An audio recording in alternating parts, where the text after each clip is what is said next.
পবিত্র বাইবেল থেকে দানিয়েলের পুস্তকের প্রথম অধ্যায়টি পাঠ করছি।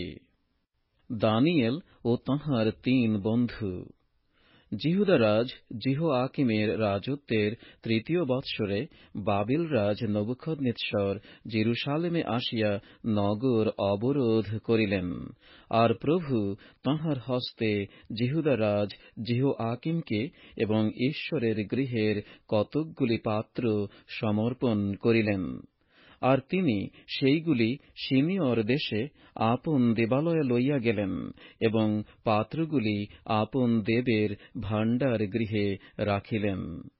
পরে রাজা আপন নপুংসকগণের অধ্যক্ষ অস্পনসকে বলিয়া দিলেন, যেন তিনি ইসরায়েল সন্তানদের মধ্যে বিশেষত রাজবংশের ও প্রধান বর্গের মধ্যে কয়েকজন যুবককে আনয়ন করেন, যাহারা নিষ্কলঙ্ক, সুন্দর ও সমুদয় বিদ্যায় তৎপর, বুদ্ধিতে বিচক্ষণ, জ্ঞানে বিজ্ঞ ও রাজপ্রাসাদে দাঁড়াইবার যোগ্য। আর যেন তিনি তাহাদিগকে কলদীয়দের গ্রন্থ ও ভাষা শিক্ষা দেন। পরে রাজা নিরূপণ করিলেন যে তাহাদের জন্য রাজার আহার্য দ্রব্য ও তাঁহার পানীয় দ্রাক্ষারস হইতে প্রতিদিনের অংশ দিতে এবং তাহাদিগকে ৩ বৎসর পরিপোষণ করিতে হইবে, যেন সেই সময়ের শেষে তাহারা রাজার নিকটে দাঁড়াইতে পারে। তাহাদের মধ্যে যিহুদা বংশীয় দানিয়েল, হনানীয়, মিশায়েল ও অসরীয় ছিলেন।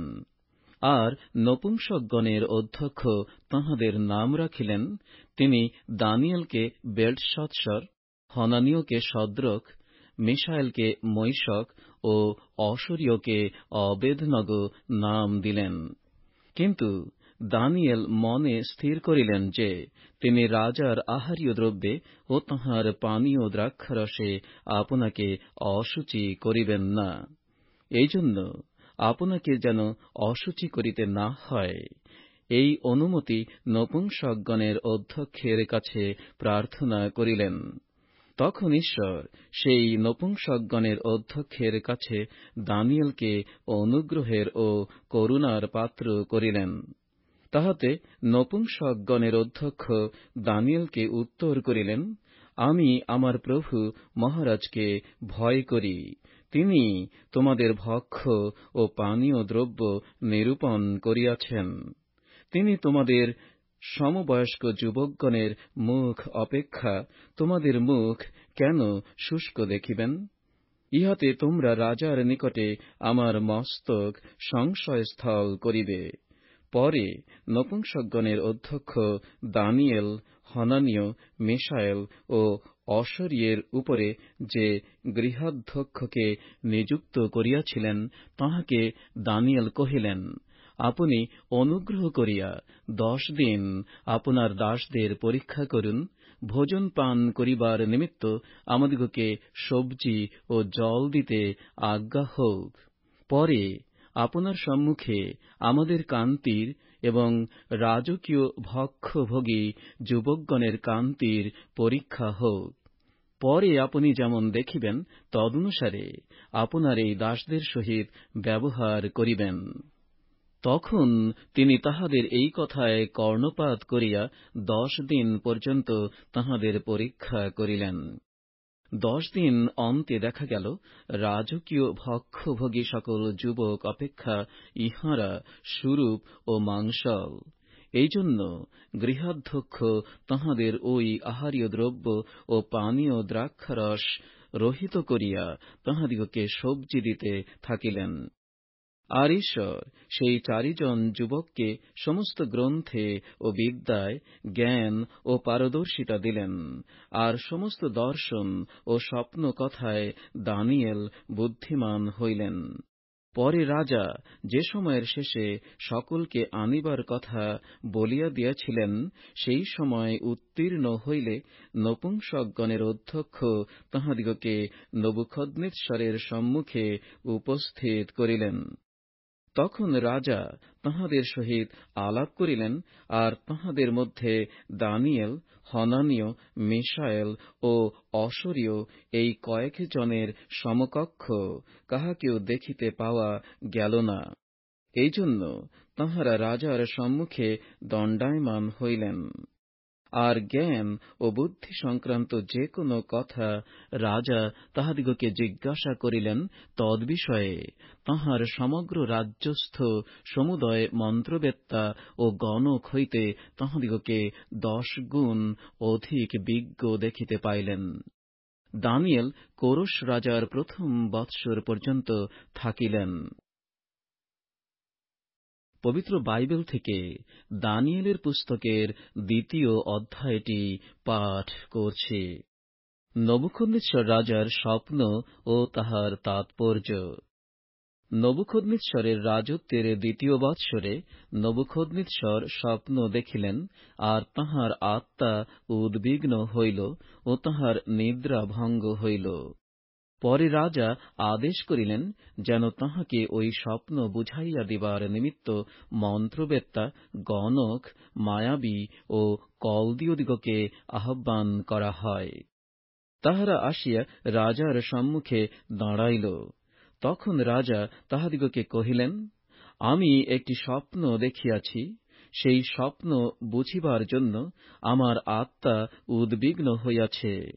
তখন কলদীয়েরা রাজাকে বলিল অরামীয় ভাষা, মহারাজ চিরজীবী হউন, আপনার এই দাসদিগকে স্বপ্নটি বলুন, আমরা তাৎপর্য জানাইব। রাজা উত্তর করিয়া কলদীয়দিগকে কহিলেন, আমার এই আদেশ বাক্য বাহির হইয়াছে, তোমরা যদি সেই স্বপ্ন ও স্বপ্নের তাৎপর্য আমাকে জ্ঞাত না করো, তবে খণ্ড বিখণ্ড হইবে এবং তোমাদের গৃহ সকল সারের ঢিবি করা যাইবে। কিন্তু যদি সেই স্বপ্ন ও স্বপ্নের তাৎপর্য জ্ঞাত করো, তবে আমার কাছে দান, পারিতোষিক ও মহা সমাদর পাইবে। অতএব সেই স্বপ্ন ও স্বপ্নের তাৎপর্য আমাকে জানাও।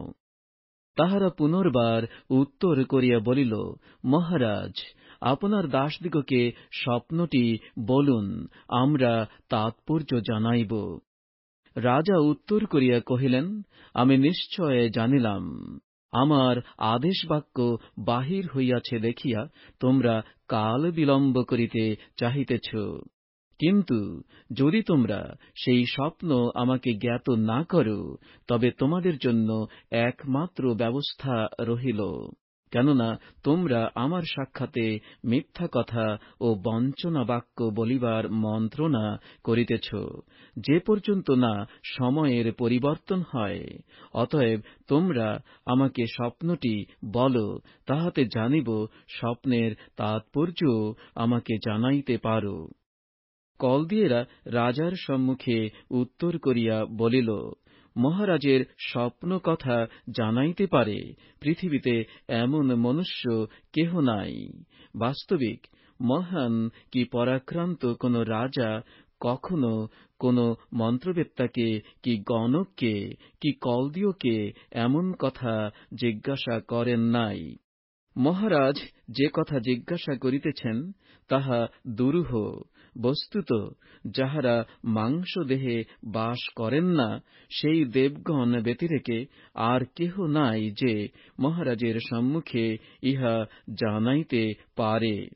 ইহা শুনিয়া রাজা অত্যন্ত ক্রুদ্ধ ও কোপান্বিত হইয়া বাবিলের সমস্ত বিদ্বান লোককে বধ করিতে আজ্ঞা দিলেন। তখন এই আজ্ঞা প্রচারিত হইল যে বিদ্বান লোকদিগকে বধ করিতে হইবে, আর লোকেরা দানিয়েলকে ও তাঁহার সহচরদিগকে বধ করণার্থে তাহাদের অন্বেষণ করিল। তখন যে রাজসেনাপতি অরিয়ক বাবিলীয় বিদ্বান লোকদিগকে বধ করিবার নিমিত্ত বাহির হইয়াছিলেন, তাঁহার কাছে দানিয়েল বিবেচনা ও জ্ঞান সহকারে কথা কহিলেন। তিনি রাজসেনাপতি অরিয়ককে জিজ্ঞাসা করিলেন, রাজার আদেশ এত প্রচণ্ড কেন? তাহাতে অরিয়ক দানিয়েলকে বৃত্তান্ত জ্ঞাত করিলেন। তখন দানিয়েল রাজার নিকটে গিয়া এই প্রার্থনা করিলেন, আমার জন্য সময় নিরূপণ করিতে আজ্ঞা হোক, যেন আমি মহারাজকে স্বপ্নটির তাৎপর্য জ্ঞাত করিতে পারি। পরে দানিয়েল গৃহে গিয়া আপনার সহচর হনানীয়, মিশায়েল ও অসরীয়কে সেই কথা জ্ঞাত করিলেন, যেন তাঁহারা ওই নিগূঢ় বিষয় সম্বন্ধে স্বর্গের ঈশ্বরের কাছে করুণা প্রার্থনা করেন। দানিয়েল ও তাঁহার সহচরগণ যেন বাবিলের অন্য বিদ্বান লোকদের সঙ্গে বিনষ্ট না হন। তখন রাত্রিকালীন দর্শনে দানিয়েলের কাছে ওই নিগূঢ় বিষয় প্রকাশিত হইল। তখন দানিয়েল স্বর্গের ঈশ্বরকে ধন্যবাদ করিলেন। দানিয়েল কহিলেন, ঈশ্বরের নাম যুগে যুগে চিরকাল ধন্য হোক, কেননা জ্ঞান ও পরাক্রম তাঁহারই। তিনি কাল ও ঋতু পরিবর্তন করেন, রাজাদিগকে পদভ্রষ্ট করেন ও রাজাদিগকে পদস্থ করেন। তিনি জ্ঞানীদিগকে জ্ঞান দেন, বিবেচকদিগকে বিবেচনা দেন।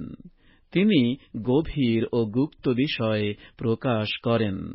অন্ধকারে যাহা আছে তাহা তিনি জানেন, এবং তাঁহার কাছে জ্যোতি বাস করে। হে আমার পিতৃপুরুষদের ঈশ্বর, আমি তোমার ধন্যবাদ ও প্রশংসা করি। তুমি আমাকে জ্ঞান ও সামর্থ্য দিয়াছ।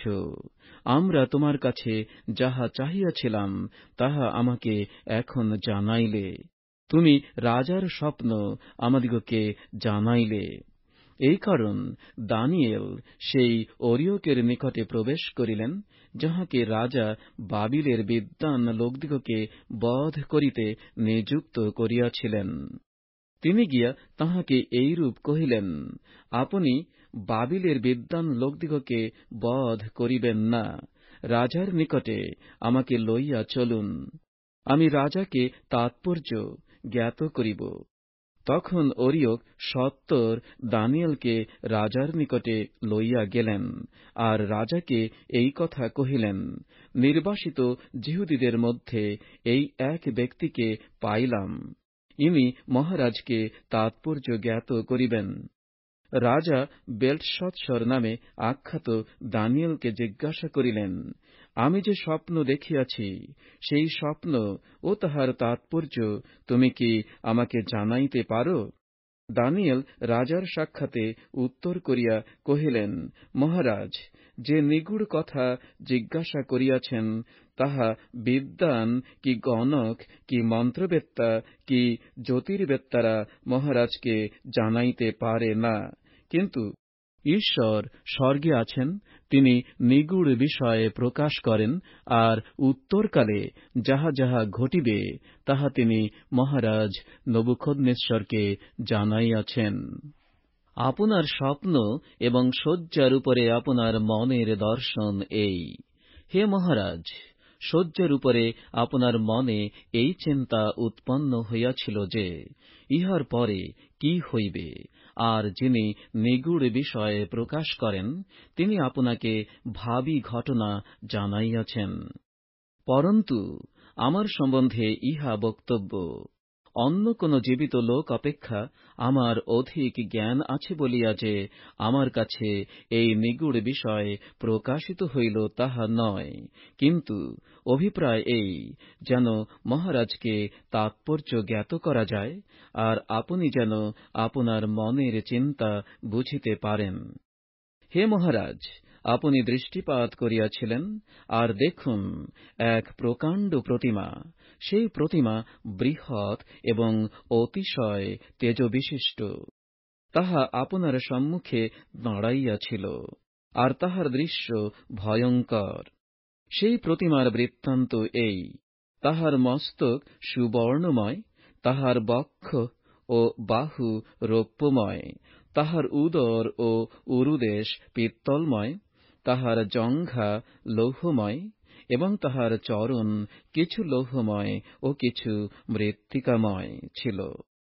আপনি দৃষ্টিপাত করিতে থাকিলেন, শেষে বিনা হস্তে খনিত এক প্রস্তর সেই প্রতিমার লৌহ ও মৃন্ময় দুই চরণে আঘাত করিয়া সেইগুলি চূর্ণ করিল।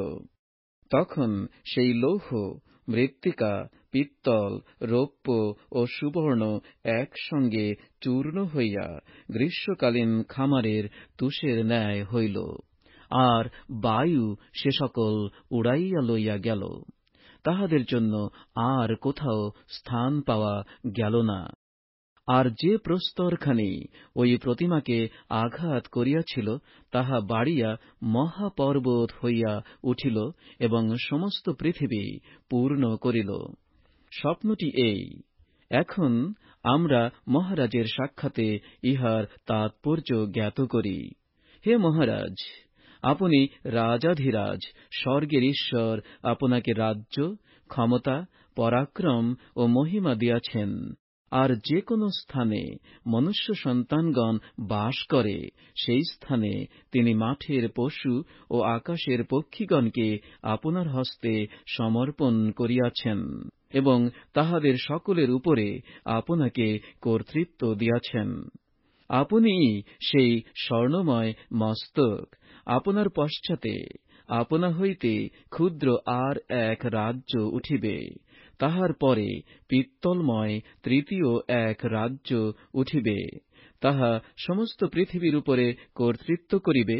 আর চতুর্থ রাজ্য লৌহবৎ দৃঢ় হইবে। কারণ লৌহ যেমন সমস্ত দ্রব্য চূর্ণ করে ও পাড়িয়া ফেলে, লৌহ যেমন এই সকল চূর্ণ করে, তদ্রূপ সেই রাজ্য সকলই ভাঙিয়া চূর্ণ করিবে। আর আপনি দেখিয়াছেন দুই চরণ ও চরণের অঙ্গুলি সকল, কিছু কুম্ভকারের মৃত্তিকার ও কিছু লৌহের, ইহাতে বিভক্ত রাজ্য বোঝায়।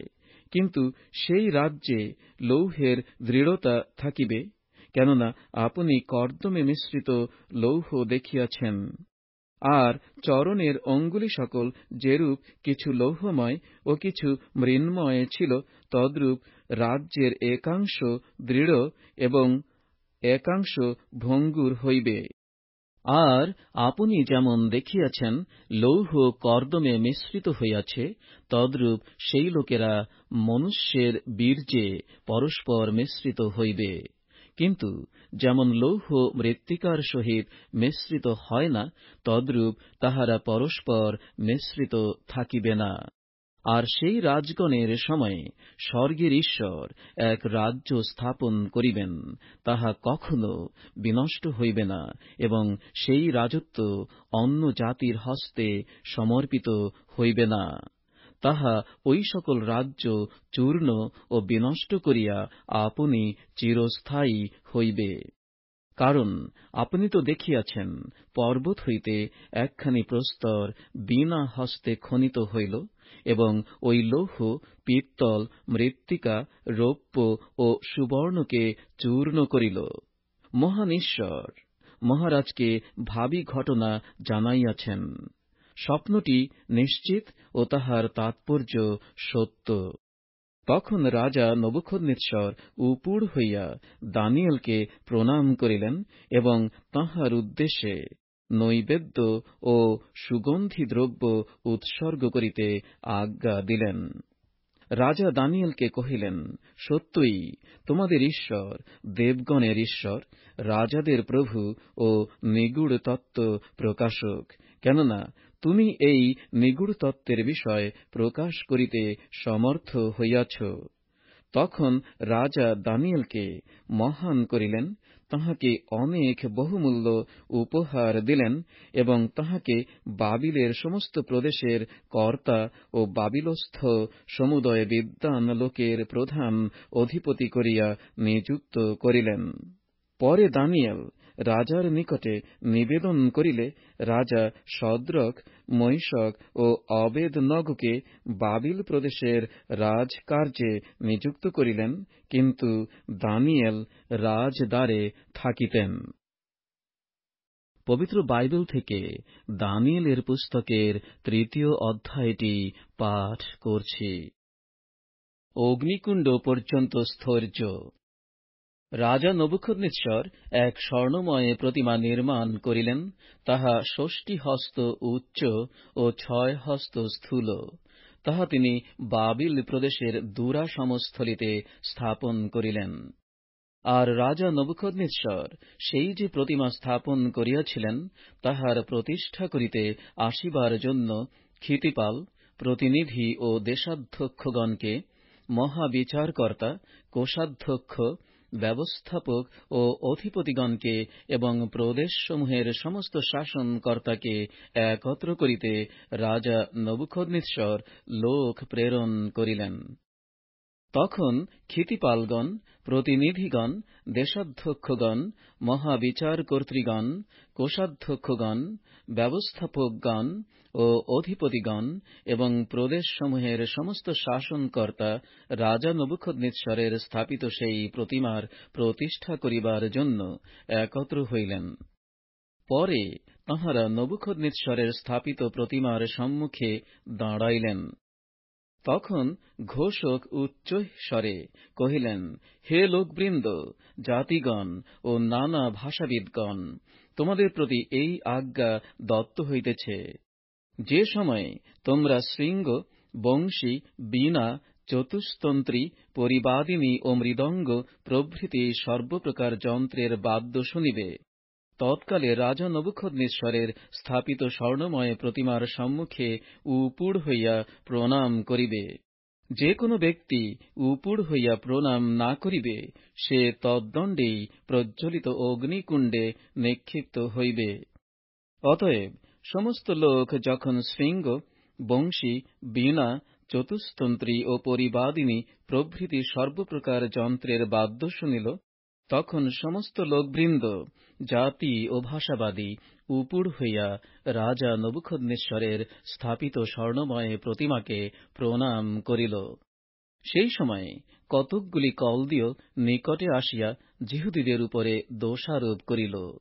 তাহারা রাজা নবুখদ্নেচ্ছরের কাছে এই কথা কহিল, হে রাজন, চিরজীবী হউন।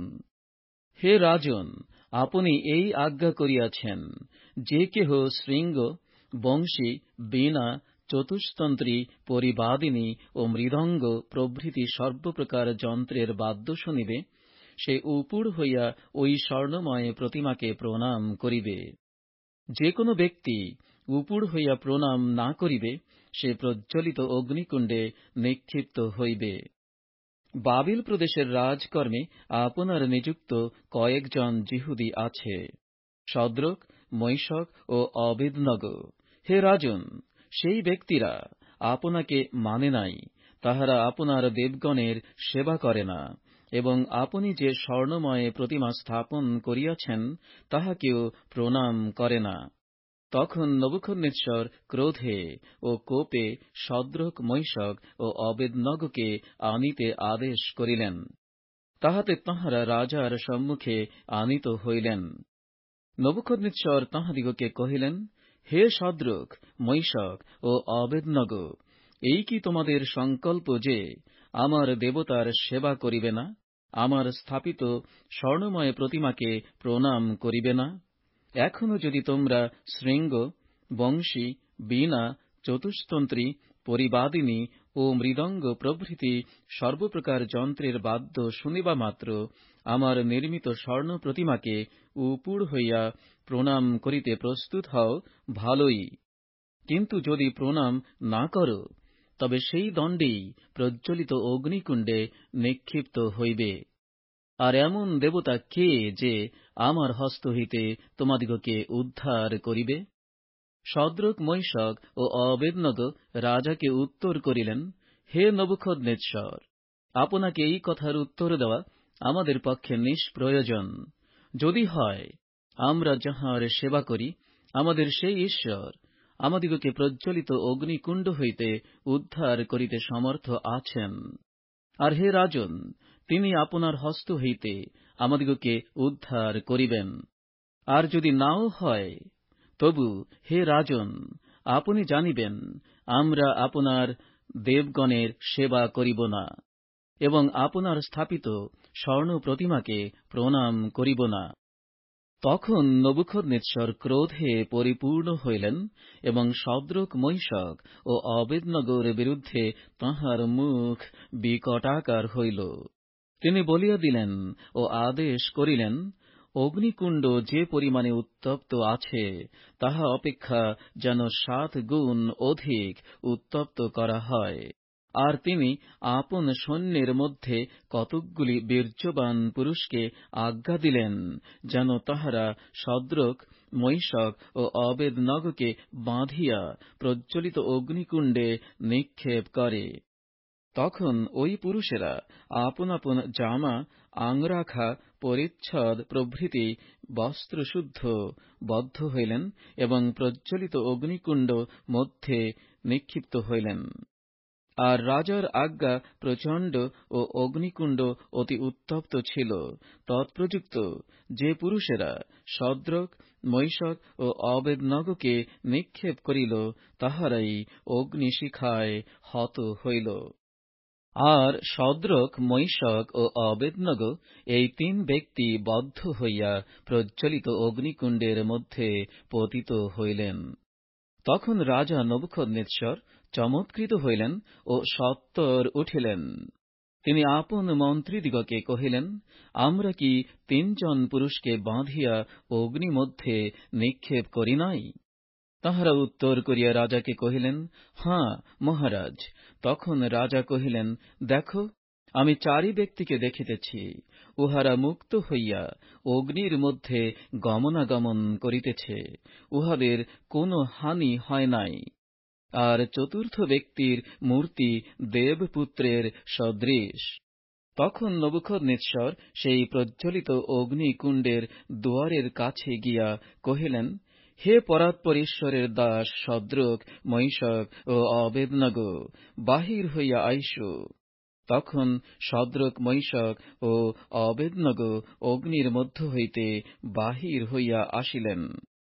পরে ক্ষিতিপাল, প্রতিনিধি, দেশাধ্যক্ষ ও রাজমন্ত্রীগণ একত্র হইয়া ওই 3 ব্যক্তিকে নিরীক্ষণ করিয়া দেখিলেন, অগ্নি তাহাদের শরীরের উপর কিছুই শক্তি প্রকাশ করে নাই, তাহাদের মস্তকের কেশও দগ্ধ হয় নাই, বস্ত্রও বিকৃত হয় নাই, এবং তাহাদের গায়ে অগ্নির গন্ধও নাই। তখন নবুখদ্নেচ্ছর এই কথা কহিলেন, ধন্য শদ্রকের, মৈশকের ও অবেদনগোর ঈশ্বর! তিনি আপন দূত প্রেরণ করিয়া তাঁহার সেই দাসদিগকে উদ্ধার করিলেন, যাহারা তাহাতে বিশ্বাস করিয়াছে, রাজার আজ্ঞা লঙ্ঘন করিয়াছে এবং আপনাদের ঈশ্বর ব্যতিরেকে যেন অন্য কোন দেবের সেবা ও পূজা করিতে না হয়, সেই জন্য আপন আপন শরীর দিয়াছে। অতএব আমি এই নিয়ম স্থাপন করিতেছি, সকল দেশের লোক, জাতি ও ভাষাবাদীগণের মধ্যে যে কেহ শদ্রকের, মৈশকের ও অবেদনগোর ঈশ্বরের বিরুদ্ধে কোন ভ্রান্তির কথা বলিবে, সে খণ্ড বিখণ্ড হইবে এবং তাহার গৃহ সারের ঢিবি করা যাইবে। কেননা এ প্রকার উদ্ধার করিতে সমর্থ আর কোন দেবতা নাই। তখন রাজা বাবিল প্রদেশে শদ্রক, মৈশক ও অবেদনগোকে উচ্চপদস্থ করিলেন। পবিত্র বাইবেল থেকে দানিয়েলের পুস্তকের 4র্থ অধ্যায়টি পাঠ করছি। নবুখদ্নেচ্ছরের দ্বিতীয় স্বপ্ন, তাহার তাৎপর্য ও ফল। সমস্ত পৃথিবী নিবাসী সকল লোক, জাতি ও ভাষাবাদীর প্রতি নবুখদ্নেচ্ছর রাজার বিজ্ঞাপন। তোমাদের মহতী শান্তি হোক। পরাৎপর ঈশ্বর আমার পক্ষে যে সকল চিহ্ন কার্য ও আশ্চর্য কার্য সাধন করিয়াছেন, তাহা আমি প্রচার করা বিহিত বুঝিলাম। আহা, তাঁহার চিহ্ন সকল কেমন মহৎ! তাঁহার আশ্চর্য কার্য সকল কেমন পরাক্রমশালী! তাঁহার রাজ্য অনন্তকালীন রাজ্য ও তাঁহার কর্তৃত্ব পুরুষানুক্রমে স্থায়ী। আমি নবুখদ্নেচ্ছর আপন গৃহে শান্তিযুক্ত ও আপন প্রাসাদে তেজস্বী ছিলাম। আমি এক স্বপ্ন দেখিলাম, তাহা আমার ত্রাসজনক হইল, এবং শয্যার উপরে নানা চিন্তা ও মনের দর্শন আমাকে বিহ্বল করিল। অতএব সেই স্বপ্নের তাৎপর্য আমাকে জানাইবার জন্য আমি বাবিলের সমস্ত বিদ্বান লোককে আমার নিকটে আনিতে আজ্ঞা করিলাম।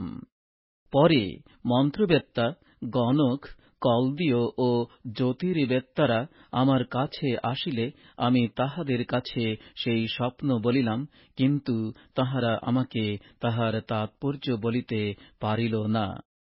অবশেষে দানিয়েল, যাহার নাম আমার দেবের নামানুসারে বেলশৎসর, যাহার অন্তরে পবিত্র দেবগণের আত্মা আছেন, তিনি আমার সম্মুখে আসিলেন, আর আমি তাহার কাছে সেই স্বপ্ন বলিলাম যথা: হে মন্ত্রবেত্তাগণের অধ্যক্ষ বেলশৎসর, আমি জানি পবিত্র দেবগণের আত্মা তোমার অন্তরে আছেন, এবং কোন নিগূঢ় বাক্য তোমার পক্ষে কষ্টকর নহে। আমি স্বপ্নে যে যে দর্শন পাইয়াছি, তাহা ও তাহার তাৎপর্য আমাকে জ্ঞাত কর। শয্যার উপরে আমার মনের দর্শন এই: আমি দৃষ্টিপাত করিলাম, আর দেখো, পৃথিবীর মধ্যস্থলে এক বৃক্ষ রহিয়াছে, তাহা উচ্চে বৃহৎ। সেই বৃক্ষ বৃদ্ধি পাইয়া বলবান ও উচ্চতায় গগনস্পর্শী হইল, সমস্ত পৃথিবীর প্রান্ত পর্যন্ত দৃশ্যমান হইল। তাহার সুন্দর সুন্দর পত্র ও বিস্তর ফল ছিল, তাহার মধ্যে সকলের জন্য খাদ্য ছিল।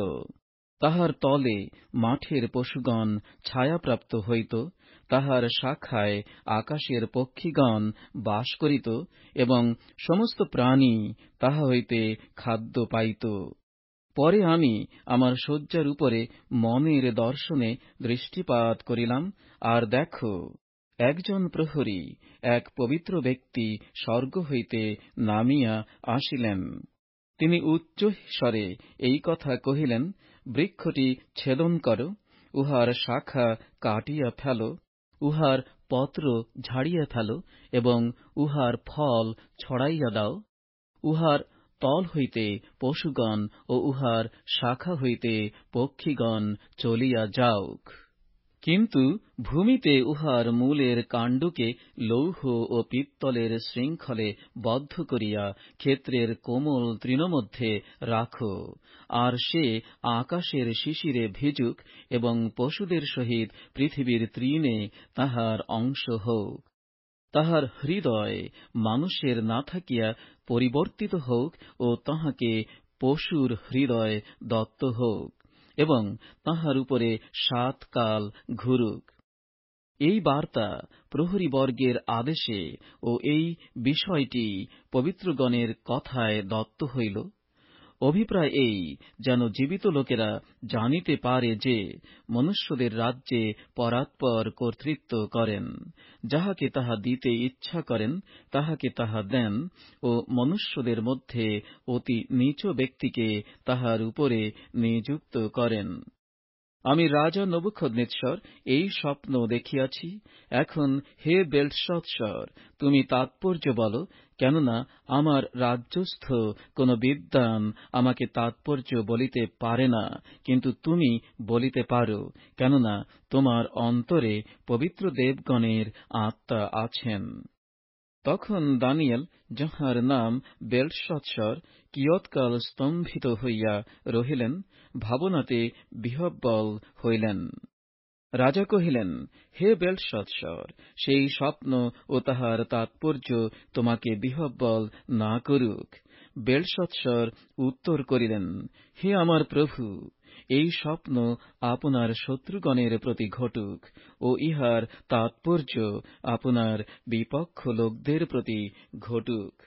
আপনি যে বৃক্ষটি দেখিয়াছেন, যাহা বৃদ্ধি পাইল, বলবান হইয়া উঠিল, যাহার উচ্চতা আকাশ পর্যন্ত পৌঁছিল, ও যাহা সমস্ত পৃথিবীতে দৃশ্যমান হইল, যাহার পত্র সুন্দর ও ফল বেস্তর ছিল, যাহাতে সকলের জন্য খাদ্য ছিল, যাহার তলে মাঠের পশুগণ বাস করিত, এবং যাহার শাখাতে আকাশের পক্ষীগণ বসতি করিত। হে রাজন, সেই বৃক্ষ আপনি। আপনি বৃদ্ধি পাইয়াছেন, বলবান হইয়া উঠিয়াছেন। আপনার মহিমা বৃদ্ধি পাইয়াছে, আকাশ পর্যন্ত পৌঁছিয়াছে, এবং আপনার কর্তৃত্ব পৃথিবীর প্রান্ত পর্যন্ত ব্যাপিয়াছে। আর মহারাজ দেখিয়াছেন একজন প্রহরী, এক পবিত্র ব্যক্তি স্বর্গ হইতে নামিয়া আসিতেছেন, আর বলিতেছেন, বৃক্ষটি ছেদন কর ও বিনষ্ট কর, কিন্তু ভূমিতে উহার মূলের কাণ্ডকে লৌহ ও পিত্তলের শৃঙ্খলে বদ্ধ করিয়া ক্ষেত্রের কোমল তৃণমধ্যে রাখ। সে আকাশের শিশিরে ভিজুক, মাঠের পশুদের সহিত তাহার অংশ হোক, যে পর্যন্ত না তাহার উপরে 7 কাল ঘুরে। হে রাজন, ইহার তাৎপর্য এই। আর আমার প্রভু মহারাজের উপরে যাহা আসিয়াছে, তাহা পরাৎপরেরই নিরূপণ। আপনি মানব সমাজ হইতে দূরীকৃত হইবেন, মাঠের পশুদের সহিত আপনার বসতি হইবে, বলদের ন্যায় আপনাকে তৃণ ভোজন করিতে দেওয়া যাইবে।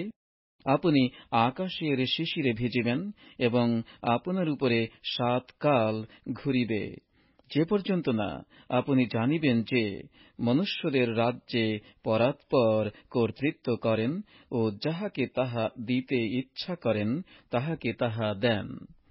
আর বৃক্ষমূলের কাণ্ড রাখিবার আজ্ঞা প্রদত্ত হইয়াছিল। সুতরাং আপনি যখন জানিতে পাইবেন যে স্বর্গই কর্তৃত্ব করে, তখন আপনার হস্তে আপনার রাজত্ব স্থির হইবে। অতএব হে রাজন, আপনি আমার পরামর্শ গ্রাহ্য করুন। আপনি ধার্মিকতা দ্বারা আপন পাপ সকল ও দুঃখীদের প্রতি কৃপা প্রদর্শন দ্বারা আপন অপরাধ সকল মুছিয়া ফেলুন, হয়তো আপনার শান্তিকাল বৃদ্ধি পাইবে। সে সমস্তই রাজা নবুখদ্নেচ্ছরে ফলিল। 12 মাসের শেষে তিনি বাবিলের রাজপ্রাসাদের উপরে বেড়াইতেছিলেন। রাজা এই কথা কহিলেন, এ কি সেই মহতী বাবিল নয়, যাহা আমি আপন বলের প্রভাবে ও আপন প্রতাপের মহিমার্থে রাজধানী করিবার জন্য নির্মাণ করিয়াছি? রাজার মুখ হইতে এই বাক্য নির্গত হইতে না হইতে এই আকাশবাণী হইল, হে রাজন নবুখদ্নেচ্ছর, তোমাকে বলা হইতেছে, তোমার রাজত্ব তোমা হইতে গেল।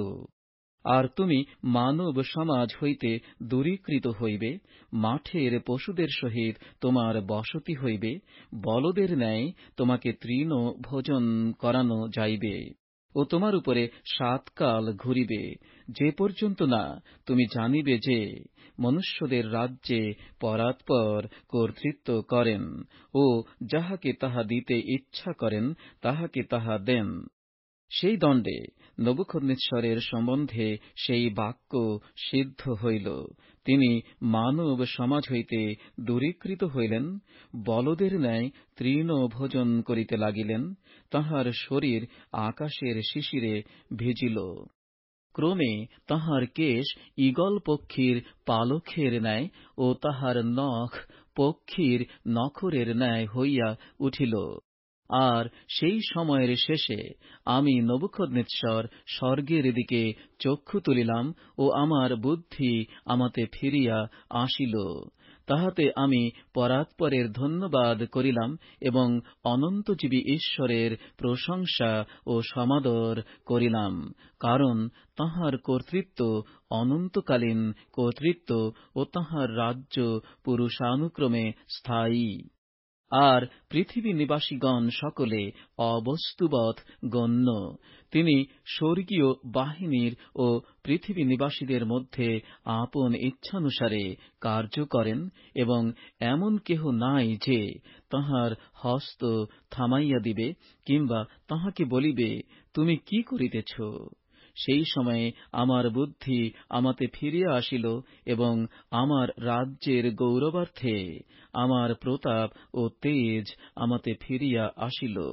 আর আমার মন্ত্রীগণ ও আমার মহল্লোক সকল আমার অন্বেষণ করিল এবং আমি আপন রাজ্যে পুনঃস্থাপিত হইলাম ও আমার মহিমা অতিশয় বৃদ্ধি পাইল। এখন আমি নবুখদ্নেচ্ছর সেই স্বর্গরাজের প্রশংসা, প্রতিষ্ঠা ও সমাদর করিতেছি, কেননা তাঁহার সমস্ত ক্রিয়া সত্য ও তাঁহার পথ সকল ন্যায্য। আর যাহারা সগর্বে চলে, তিনি তাহাদিগকে খর্ব করিতে পারেন। পবিত্র বাইবেল থেকে দানিয়েলের পুস্তকের ৫ম অধ্যায়টি পাঠ করছি। বেলশৎসর রাজার ভোজ ও বাবিল রাজ্যের পতন। রাজা বেলশৎসর আপনার সহস্র মহল্লোকের নিমিত্ত মহাভোজ প্রস্তুত করিলেন এবং সেই সহস্রের সাক্ষাতে দ্রাক্ষারস পান করিলেন। দ্রাক্ষারসের স্বাদ গ্রহণ করিতে করিতে বেলশৎসর আজ্ঞা করিলেন, আমার পিতা নবুখদ্নেশ্বর যেরুশালেমস্থ মন্দির হইতে যে সকল স্বর্ণের ও রৌপ্যের পাত্র লইয়া আসিয়াছিলেন, সে সকল আনিত হউক, যেন রাজা ও তাঁহার মহল্লোকেরা, তাঁহার পত্নীগণ ও তাঁহার উপপত্নীগণ সেই সকল পাত্রে পান করিতে পারেন। তখন ঈশ্বরের যেরুশালেমস্থ গৃহমন্দির হইতে আনিত ওই সুবর্ণ পাত্র সকল লইয়া আসা হইল। আর রাজা ও তাঁহার মহল্লোকেরা, তাঁহার পত্নীগণ ও তাঁহার উপপত্নীগণ সেই সকল পাত্রে পান করিলেন। তাঁহারা দ্রাক্ষারস পান করিতে করিতে সুবর্ণময়, রৌপ্যময়, পিত্তলময়, লৌহময়, কাষ্ঠময় ও প্রস্তরময় দেবগণের প্রশংসা করিতে লাগিলেন। সেই দণ্ডে মনুষ্য হস্তের অঙ্গুলিকলাপ আসিয়া রাজপ্রাসাদের ভিত্তির প্রলেপের উপরে দীপাধারের সম্মুখে লিখিতে লাগিল, এবং যে হস্তাগ্র লিখিতেছিল তাহা রাজা দেখিলেন। তখন রাজার মুখ বিবর্ণ হইল, তিনি ভাবনাতে বিহ্বল হইলেন। তাঁহার কটিদেশের গ্রন্থি শিথিল হইয়া পড়িল এবং তাঁহার জানুতে জানু ঠেকিতে লাগিল। রাজা উচ্চস্বরে গণক, কলদীয় ও জ্যোতির্বেত্তাদিগকে আনিতে আজ্ঞা করিলেন। রাজা বাবিলের বিদ্বানদিগকে কহিলেন, যে কোন ব্যক্তি এই লেখা পড়িয়া ইহার তাৎপর্য আমাকে জানাইবে, সে বেগুনিয়া বস্ত্রে বস্ত্রান্বিত হইবে, তাহার কণ্ঠে সুবর্ণের হার দত্ত হইবে এবং সে রাজ্যে তৃতীয় কর্তা হইবে। তখন রাজার বিদ্বান লোকেরা ভিতরে আসিল, কিন্তু সেই লেখা পড়িতে কিংবা রাজাকে তাহার তাৎপর্য জানাইতে পারিল না। তখন বেলশৎসর রাজা অতিশয় বিহ্বল হইলেন, তাঁহার মুখ বিবর্ণ হইল ও তাঁহার মহল্লোকেরা উদ্বিগ্ন হইলেন। রাজার ও তাঁহার মহল্লোকদের সেই কথা শুনিয়া রানী ভোজনশালায় আসিলেন।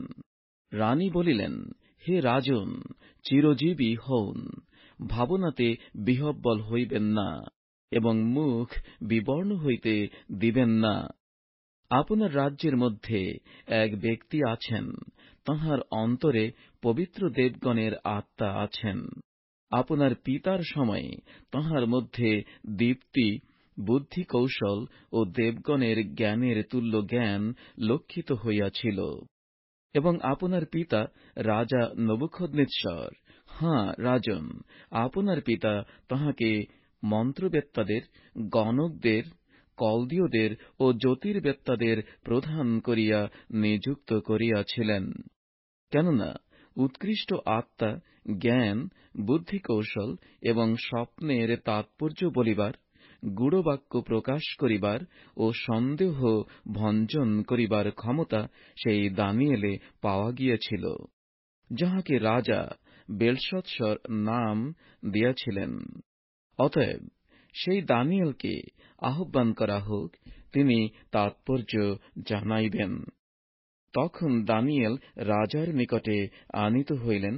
রাজা দানিয়েলকে কহিলেন, তুমি কি দানিয়েল, সেই নির্বাসিত যিহুদি লোকদের একজন, যাহাদিগকে আমার পিতা মহারাজ যিহুদা দেশ হইতে আনিয়াছিলেন? তোমার বিষয়ে আমি শুনিতে পাইয়াছি যে, তোমার অন্তরে দেবগণের আত্মা আছেন, এবং দীপ্তি, বুদ্ধি, কৌশল ও উৎকৃষ্ট জ্ঞান তোমার মধ্যে লক্ষিত হয়। আর সম্প্রতি এই লেখা পাঠ করিবার ও ইহার তাৎপর্য আমাকে জানাইবার জন্য বিদ্বান ও গণকেরা আমার কাছে আনিত হইয়াছিল, কিন্তু তাহারা লেখার তাৎপর্য আমাকে জানাইতে পারে নাই। কিন্তু তোমার বিষয়ে শুনিয়াছি যে, তুমি তাৎপর্য প্রকাশ করিতে ও সন্দেহ ভঞ্জন করিতে পারো। এখন যদি তুমি এই লেখা পাঠ করিতে ও ইহার তাৎপর্য আমাকে জানাইতে পারো, তবে বেগুনিয়া বস্ত্রে বস্ত্রান্বিত হইবে, তোমার কণ্ঠে সুবর্ণের হার দত্ত হইবে, এবং তুমি রাজ্যে তৃতীয় কর্তা হইবে। তখন দানিয়েল উত্তর করিয়া রাজার সম্মুখে বলিলেন, আপনার দান আপনারই থাকুক, আপনার পুরস্কার অন্যকে দিউন, কিন্তু আমি মহারাজের নিকটে এই লিপি পাঠ করিব এবং ইহার তাৎপর্য তাহাকে জানাইব। হে রাজন, পরাৎপর ঈশ্বর আপনার পিতা নবুখদ্নেছরকে রাজ্য, মহিমা, গৌরব ও প্রতাপ দিয়াছিলেন। তিনি তাহাকে যে মহিমা দিয়াছিলেন, তৎপ্রযুক্ত সমস্ত লোকবৃন্দ, জাতি ও ভাষাবিদগণ তাঁহার সাক্ষাতে কাঁপিত ও ভয় করিত।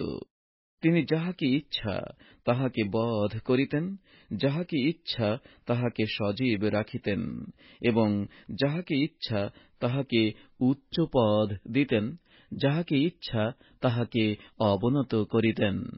কিন্তু তাঁহার অন্তঃকরণ গর্বিত হইলে ও তাঁহার আত্মা কঠিন হইয়া পড়িলে তিনি দুঃসাহসী হইলেন, তাই আপন রাজ সিংহাসন হইতে চ্যুত হইলেন ও তাহা হইতে গৌরব নীত হইল।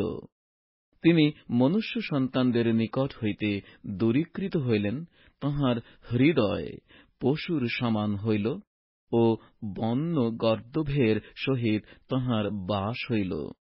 তিনি বলদের ন্যায় তৃণভোজন করিতেন, এবং তাঁহার শরীর আকাশের শিশিরে ভিজিত, যে পর্যন্ত না তিনি জানিতে পারিলেন যে মনুষ্যদের রাজ্যে পরাৎপর ঈশ্বর কর্তৃত্ব করেন ও তাহার উপরে যাহাকে ইচ্ছা তাহাকে নিযুক্ত করেন।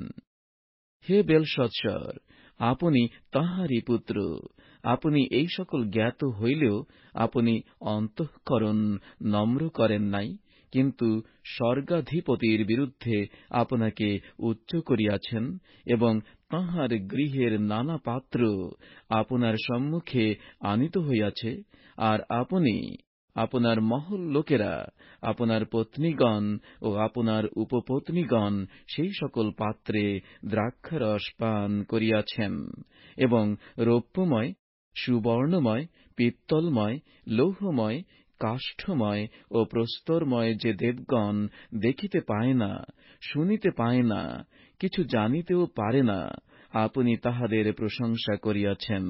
কিন্তু আপনার নিঃশ্বাস যাহার হস্তগত ও আপনার সকল পথ যাহার অধীন, আপনি সেই ঈশ্বরের সমাদর করেন নাই। এই জন্য তাঁহার সম্মুখ হইতে এই হস্তাগ্র প্রেরিত ও এই কথা লিখিত হইল। লিখিত কথাটি এই: মিনে মিনে তকেল উপারসীন, গণিত গণিত তুলাতে পরিমিত ও খণ্ডিত। ইহার তাৎপর্য এই: গণিত, ঈশ্বর আপনার রাজ্যের গণনা করিয়াছেন, তাহা শেষ করিয়াছেন। তুলাতে পরিমিত, আপনি তুলাতে পরিমিত হইয়া লঘুরূপে নির্ণীত হইয়াছেন। খণ্ডিত, আপনার রাজ্য খণ্ডিত হইয়া মাদীয় ও পারসিকদিগকে দত্ত হইল। তখন বেলশৎসরের আজ্ঞায় দানিয়েল বেগুনিয়া বস্ত্রে বস্ত্রান্বিত হইলেন ও তাঁহার কণ্ঠে সুবর্ণের হার দেওয়া গেল, এবং তাঁহার বিষয়ে এই কথা ঘোষণা করিয়া দেওয়া হইল যে তিনি রাজ্যে তৃতীয় কর্তা হইলেন। সেই রাত্রিতে কলদীয় রাজা বেলশৎসর হত হন। পরে মাদীয় দারিয়াবশ রাজ্যপ্রাপ্ত হন। তখন তাঁহার প্রায় ৬২ বৎসর বয়স হইয়াছিল। পবিত্র বাইবেল থেকে দানিয়েলের পুস্তকের ৬ষ্ঠ অধ্যায়টি পাঠ করছি।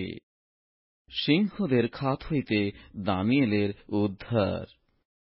দারিয়াবশ ইহা বিহিত বুঝিলেন, যেন তিনি রাজ্যের সর্বস্থানে রাজ্যের উপরে ১২০ জন ক্ষিতিপাল এবং তাঁহাদের উপরে ৩ জন অধ্যক্ষকে নিযুক্ত করেন।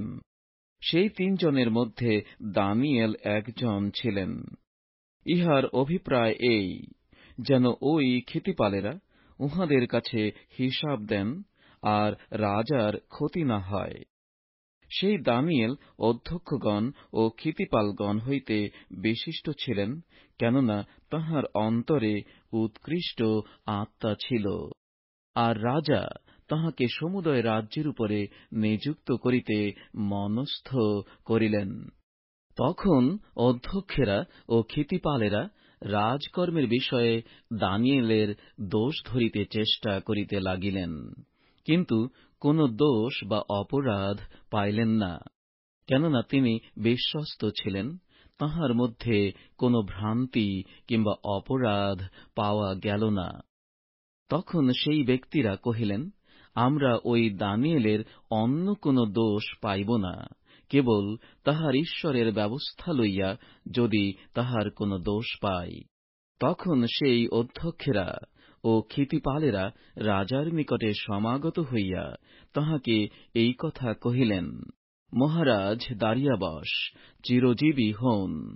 রাজ্যের অধ্যক্ষগণ, প্রতিনিধিগণ, ক্ষিতিপালগণ, মন্ত্রীগণ ও দেশাধ্যক্ষগণ সকলে মন্ত্রণা করিয়া এমন রাজাজ্ঞা স্থাপন ও দৃঢ় প্রতিষেধ বিধি প্রচার করিতে বিহিত বুঝিয়াছেন যে, যদি কেহ ৩০ দিন পর্যন্ত মহারাজ ব্যতীত কোন দেবতার কিংবা মানুষের কাছে প্রার্থনা করে, তবে হে রাজন, সে সিংহদের খাতে নিক্ষিপ্ত হইবে।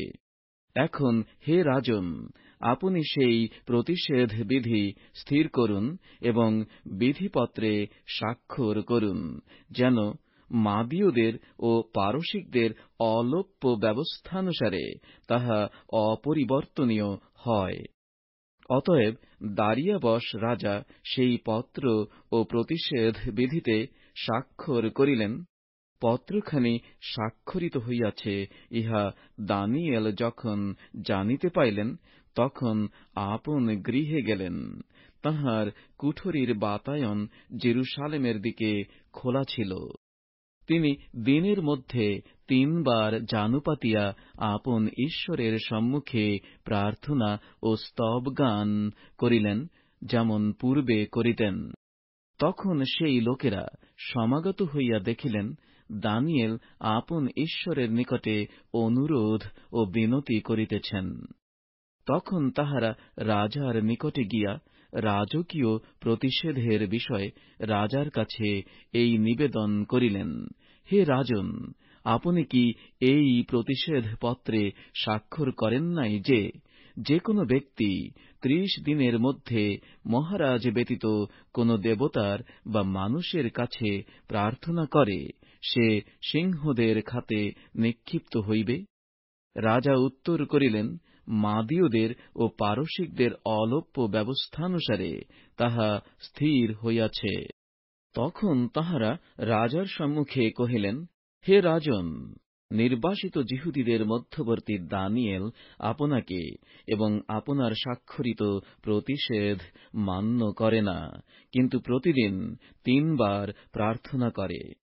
রাজা এ কথা শুনিয়া অতিশয় ক্ষুণ্ণমনা হইলেন এবং দানিয়েলকে উদ্ধার করিবার জন্য চেষ্টা পাইলেন। সূর্যাস্ত পর্যন্ত তাহাকে রক্ষা করিতে অনেক যত্ন করিলেন। তখন ওই লোকেরা রাজার নিকটে সমাগত হইয়া রাজাকে কহিলেন, মহারাজ, জানিবেন, যে কোন প্রতিষেধ কি বিধি রাজা স্থির করিয়াছেন, তাহা অন্যথা হইতে পারে না। মাদীয়দের ও পারসিকদের এই ব্যবস্থা। তখন রাজা আজ্ঞা দিলেন, তাই তাঁহারা দানিয়েলকে আনিয়া সিংহদের খাতে নিক্ষেপ করিলেন। রাজা দানিয়েলকে কহিলেন, তুমি অবিরত যাহার সেবা করিয়া থাকো, তোমার সেই ঈশ্বর তোমাকে রক্ষা করিবেন। পরে একখানা প্রস্তর আনা গেল ও খাতের মুখে স্থাপিত হইল, এবং দানিয়েলের বিষয়ে যেন কিছু পরিবর্তন না হয়, এই জন্য রাজা আপনার মুদ্রায় ও আপন মহল্লোকদের মুদ্রায় তাহা অঙ্কিত করিলেন। পরে রাজা আপন প্রাসাদে গিয়া উপবাসে রাত্রি যাপন করিলেন। আপনার সম্মুখে কোন উপভোগের সামগ্রী আনিতে দিলেন না। তাঁহার নিদ্রাও হইল না। পরে রাজা অতি প্রত্যুষে উঠিয়া সত্বর সিংহদের খাতের কাছে গেলেন, আর খাতের নিকটে গিয়া তিনি আর্তস্বর করিয়া দানিয়েলকে ডাকিলেন। রাজা দানিয়েলকে বলিলেন, হে জীবন্ত ঈশ্বরের সেবক দানিয়েল, তুমি অবিরত যাহার সেবা করো, তোমার সেই ঈশ্বর কি সিংহের মুখ হইতে তোমাকে রক্ষা করিতে পারিয়াছেন? তখন দানিয়েল রাজাকে কহিলেন, হে রাজন, চিরজীবী হউন। আমার ঈশ্বর আপন দূত পাঠাইয়া সিংহগণের মুখ বদ্ধ করিয়াছেন। তাহারা আমার হিংসা করে নাই, কেননা তাঁহার সাক্ষাতে আমার নির্দোষতা লক্ষিত হইল, এবং হে রাজন, আপনার সাক্ষাতেও আমি কোন অপরাধ করি নাই। তখন রাজা অতিশয় আহ্লাদিত হইলেন এবং দানিয়েলকে খাত হইতে তুলিতে আজ্ঞা করিলেন। তাহাতে দানিয়েলকে খাত হইতে তুলিয়া লওয়া হইল, আর তাঁহার শরীরে কোন প্রকার আঘাত দৃষ্ট হইল না, কারণ তিনি আপন ঈশ্বরে বিশ্বাস করিয়াছিলেন। পরে রাজা আজ্ঞা করিলেন, তাহাতে যাহারা দানিয়েলের উপরে দোষারোপ করিয়াছিল, তাহাদিগকে আনিয়া তাহাদের বালক বালিকা ও স্ত্রীশুদ্ধ সিংহদের খাতে ফেলিয়া দেওয়া হইল। আর তাহারা খাতের তল স্পর্শ করিতে না করিতে সিংহগণ তাহাদিগকে আক্রমণ করিয়া তাহাদের সমস্ত অস্থি চূর্ণ করিল। তখন দারিয়াবশ রাজা সমস্ত পৃথিবীর নিবাসী লোকবৃন্দ, জাতি ও ভাষাবাদীকে এই পত্র লিখিলেন, তোমাদের মহতী শান্তি হোক। আমি এই আজ্ঞা করিতেছি, আমার রাজ্যের অধীন সর্বস্থানে লোকেরা দানিয়েলের ঈশ্বরের সাক্ষাতে কম্পমান হোক ও ভয় করুক, কেননা তিনি জীবন্ত ঈশ্বর ও অনন্তকাল স্থায়ী, এবং তাঁহার রাজ্য অবিনাশ্য ও তাঁহার কর্তৃত্ব শেষ পর্যন্ত থাকিবে। তিনি রক্ষা করেন ও উদ্ধার করেন, এবং তিনি স্বর্গে ও পৃথিবীতে চিহ্ন কার্য ও আশ্চর্য কার্য সাধন করেন। তিনি দানিয়েলকে সিংহদের হস্ত হইতে রক্ষা করিয়াছেন, আর এই দানিয়েল দারিয়াবশের ও পারসিক কোরসের রাজত্বকালে ভাগ্যবান থাকিলেন। পবিত্র বাইবেল থেকে দানিয়েলের পুস্তকের 7ম অধ্যায়টি পাঠ করছি। দানিয়েলের 4 জন্তু বিষয়ক দর্শন। বাবিল রাজ বেলশৎসরের প্রথম বৎসরে দানিয়েল শয্যার উপরে স্বপ্ন ও মনের দর্শন দেখিলেন। তখন তিনি সেই স্বপ্ন লিখিয়া কথার সার প্রকাশ করিলেন।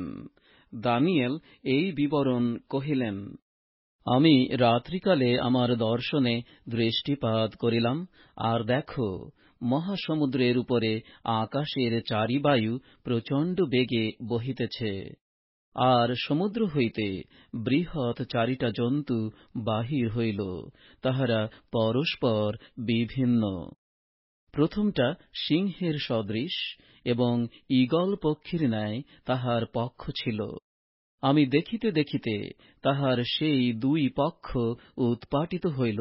পরে তাহাকে ভূমি হইতে উঠাইয়া মানুষের মত দুই চরণে দাঁড় করানো হইল, এবং মানুষের হৃদয় তাহাকে দত্ত হইল। পরে দেখো, আর এক জন্তু, সেই দ্বিতীয়টা ভল্লুকের সদৃশ। সে এক পার্শ্বে চরণে ভর দিয়া দাঁড়াইল, এবং তাহার মুখে দন্তশ্রেণীর মধ্যে 3 খান পঞ্জরের অস্থি ছিল। তাহাকে বলা হইল, উঠো, যথেষ্ট মাংস ভোজন কর। তৎপরে আমি দৃষ্টিপাত করিলাম, আর দেখো, আর এক জন্তু, সে চিতাব্যাঘ্রের সদৃশ। তাহার পৃষ্ঠে পক্ষীর ন্যায় 4 পক্ষ ছিল, আবার সেই জন্তুর 4 মস্তক ছিল, এবং তাহাকে কর্তৃত্ব দত্ত হইল। তৎপরে আমি রাত্রিকালীন দর্শনে দৃষ্টিপাত করিলাম, আর দেখো, চতুর্থ এক জন্তু, সে ভয়ঙ্কর ক্ষমতাপন্ন ও অতিশয় শক্তিমান, এবং তাহার বৃহৎ লৌহময় দন্ত ছিল। সে ভক্ষণ করিল ও চূর্ণ করিল, এবং উচ্ছিষ্টকে পদতলে দলিত করিল। আর পূর্বকার সকল জন্তু হইতে সে ভিন্ন, ও তাহার 10টি শৃঙ্গ ছিল। আমি সেই শৃঙ্গের বিষয় ভাবিতেছিলাম, আর দেখো, তাহাদের মধ্যে আর এক শৃঙ্গ উঠিল। ইহা ক্ষুদ্র, ইহার সাক্ষাতে পূর্ব শৃঙ্গগুলির 3 শৃঙ্গ সমূলে উৎপাটিত হইল।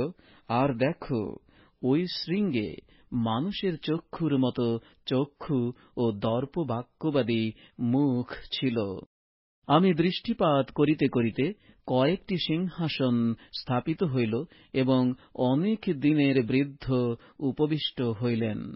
তাঁহার পরিচ্ছদ হিমানীর ন্যায় শুক্লবর্ণ, এবং তাঁহার মস্তকের কেশ বিশুদ্ধ মেষলোমের তুল্য। তাঁহার সিংহাসন অগ্নিশিখাময়, তাঁহার চক্র সকল জ্বলন্ত অগ্নি।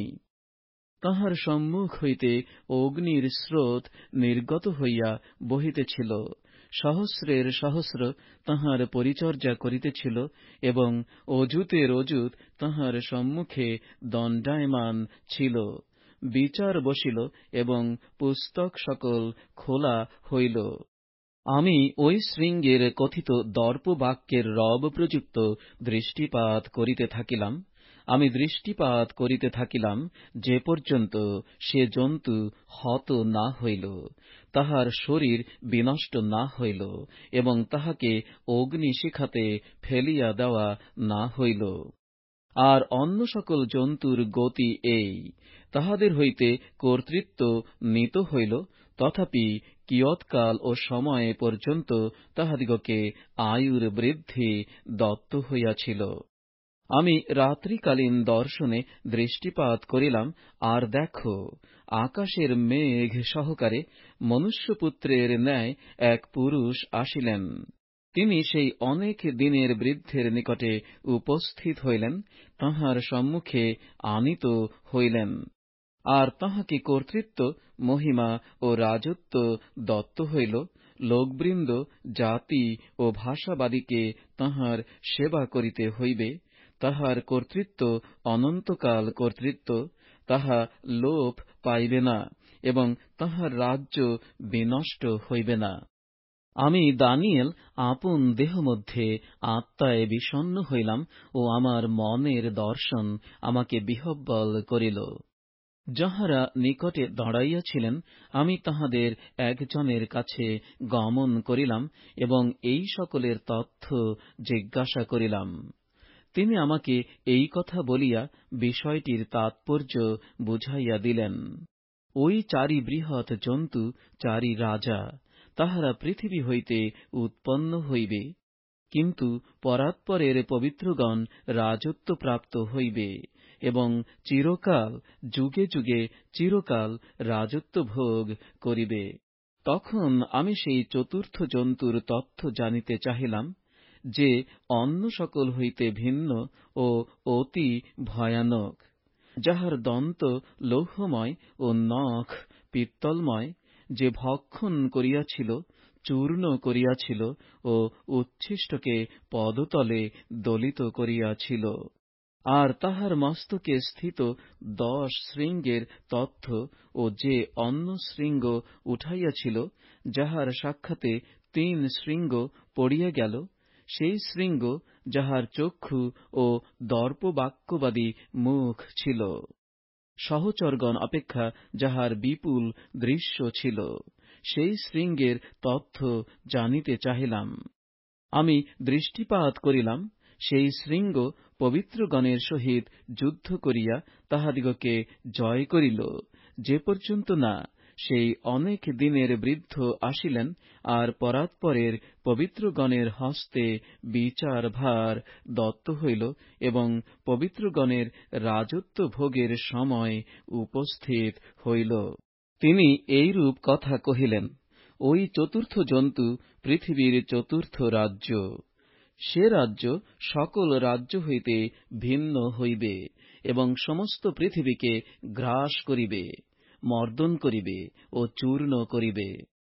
আর তাহার 10 শৃঙ্গের তাৎপর্য, ওই রাজ্য হইতে 10 রাজা উৎপন্ন হইবে, তাহাদের পরে আর একজন উঠিবে, সে পূর্ববর্তী রাজাদের হইতে ভিন্ন হইবে এবং 3 রাজাকে নিপাত করিবে। সে পরাৎপরের বিপরীতে কথা কহিবে, পরাৎপরের পবিত্রগণকে শীর্ণ করিবে এবং নিরূপিত সময়ের ও ব্যবস্থার পরিবর্তন করিতে মনস্থ করিবে এবং 1 কাল, 2 কাল ও অর্ধকাল পর্যন্ত তাহারা তাহার হস্তে সমর্পিত হইবে। পরে বিচার বসিবে, তাহার কর্তৃত্ব তাহা হইতে নীত হইবে, শেষ পর্যন্ত তাহার ক্ষয় ও বিনাশ করা যাইবে। আর রাজত্ব, কর্তৃত্ব ও সমস্ত আকাশমণ্ডলের অধঃস্থিত রাজ্যের মহিমা পরাৎপরের পবিত্র প্রজাদিগকে দত্ত হইবে। তাঁহার রাজ্য অনন্তকাল স্থায়ী রাজ্য এবং সমস্ত কর্তৃত্ব তাঁহার সেবা করিবে ও তাঁহার আজ্ঞাবহ হইবে। এই পর্যন্ত বৃত্তান্তের শেষ। আমি দানিয়েল ভাবনায় অত্যন্ত বিহ্বল হইলাম ও আমার মুখ বিবর্ণ হইল, কিন্তু আমি সেই কথা মনে রাখিলাম। পবিত্র বাইবেল থেকে দানিয়েলের পুস্তকের 8ম অধ্যায়টি পাঠ করছি। মেষ ও ছাগ বিষয়ক দর্শন। বেলশৎসর রাজার রাজত্বের 3য় বৎসরে আমি দানিয়েল প্রথম দর্শনের পরে আর এক দর্শন পাইলাম। আমি দর্শন ক্রমে দৃষ্টিপাত করিতে করিতে দেখিলাম, যেন আমি এলম প্রদেশস্থ সুশন রাজবাটিতে আছি। আবার দর্শন ক্রমে দেখিলাম, যেন আমি উলয় নদীর তীরে আছি। পরে আমি চক্ষু তুলিয়া দৃষ্টিপাত করিলাম, আর দেখো, নদীর সম্মুখে এক মেষ দাঁড়াইয়া আছে। তাহার 2 শৃঙ্গ এবং সেই 2 শৃঙ্গ উচ্চ, কিন্তু একটি অন্যটি অপেক্ষা অধিকতর উচ্চ। ও যেটি উচ্চতর সেটি পশ্চাতে উৎপন্ন হইল। আমি দেখিলাম, ওই মেষ পশ্চিম, উত্তর ও দক্ষিণ দিকে ঢুস মারিল। তাহার সম্মুখে কোন জন্তু দাঁড়াইতে পারিল না, এবং তাহার হস্ত হইতে উদ্ধার করিতে পারে এমন কেহ ছিল না। আর সে স্বেচ্ছামত কর্ম করিত আর আত্মগরিমা করিত। আমি এই বিষয়ে বিবেচনা করিতেছিলাম, আর দেখো, পশ্চিম দিক হইতে এক ছাগ সমস্ত পৃথিবী পার হইয়া আসিল, ভূমি স্পর্শ করিল না। আর সেই ছাগের 2 চক্ষুর মধ্যস্থানে বিলক্ষণ একটা শৃঙ্গ ছিল। পরে 2 শৃঙ্গ বিশিষ্ট যে মেষকে আমি দেখিয়াছিলাম, নদীর সম্মুখে দাঁড়াইয়া আছে, তাহার কাছে আসিয়া সে আপন বলের ব্যগ্রতায় তাহার দিকে দৌড়িয়া গেল। আর আমি দেখিলাম, সে মেষের কাছে আসিল এবং তাহার উপরে ক্রোধ উত্তেজিত হইল, মেষকে আঘাত করিল ও তাহার 2 শৃঙ্গ ভাঙিয়া ফেলিল। তাহার সম্মুখে দাঁড়াইবার শক্তি ওই মেষের আর রহিল না। আর সে তাহাকে ভূমিতে ফেলিয়া পদতলে দলিতে লাগিল। তাহার হস্ত হইতে ওই মেষটিকে উদ্ধার করে এমন কেহ ছিল না।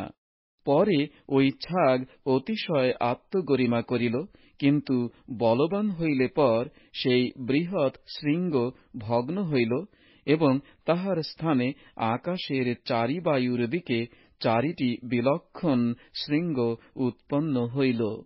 আর তাহাদের একটির মধ্য হইতে ক্ষুদ্রতম এক শৃঙ্গ উৎপন্ন হইল, সেটি দক্ষিণ ও পূর্ব দিকে এবং দেশরত্নের দিকে অতিশয় বৃদ্ধি পাইতে লাগিল।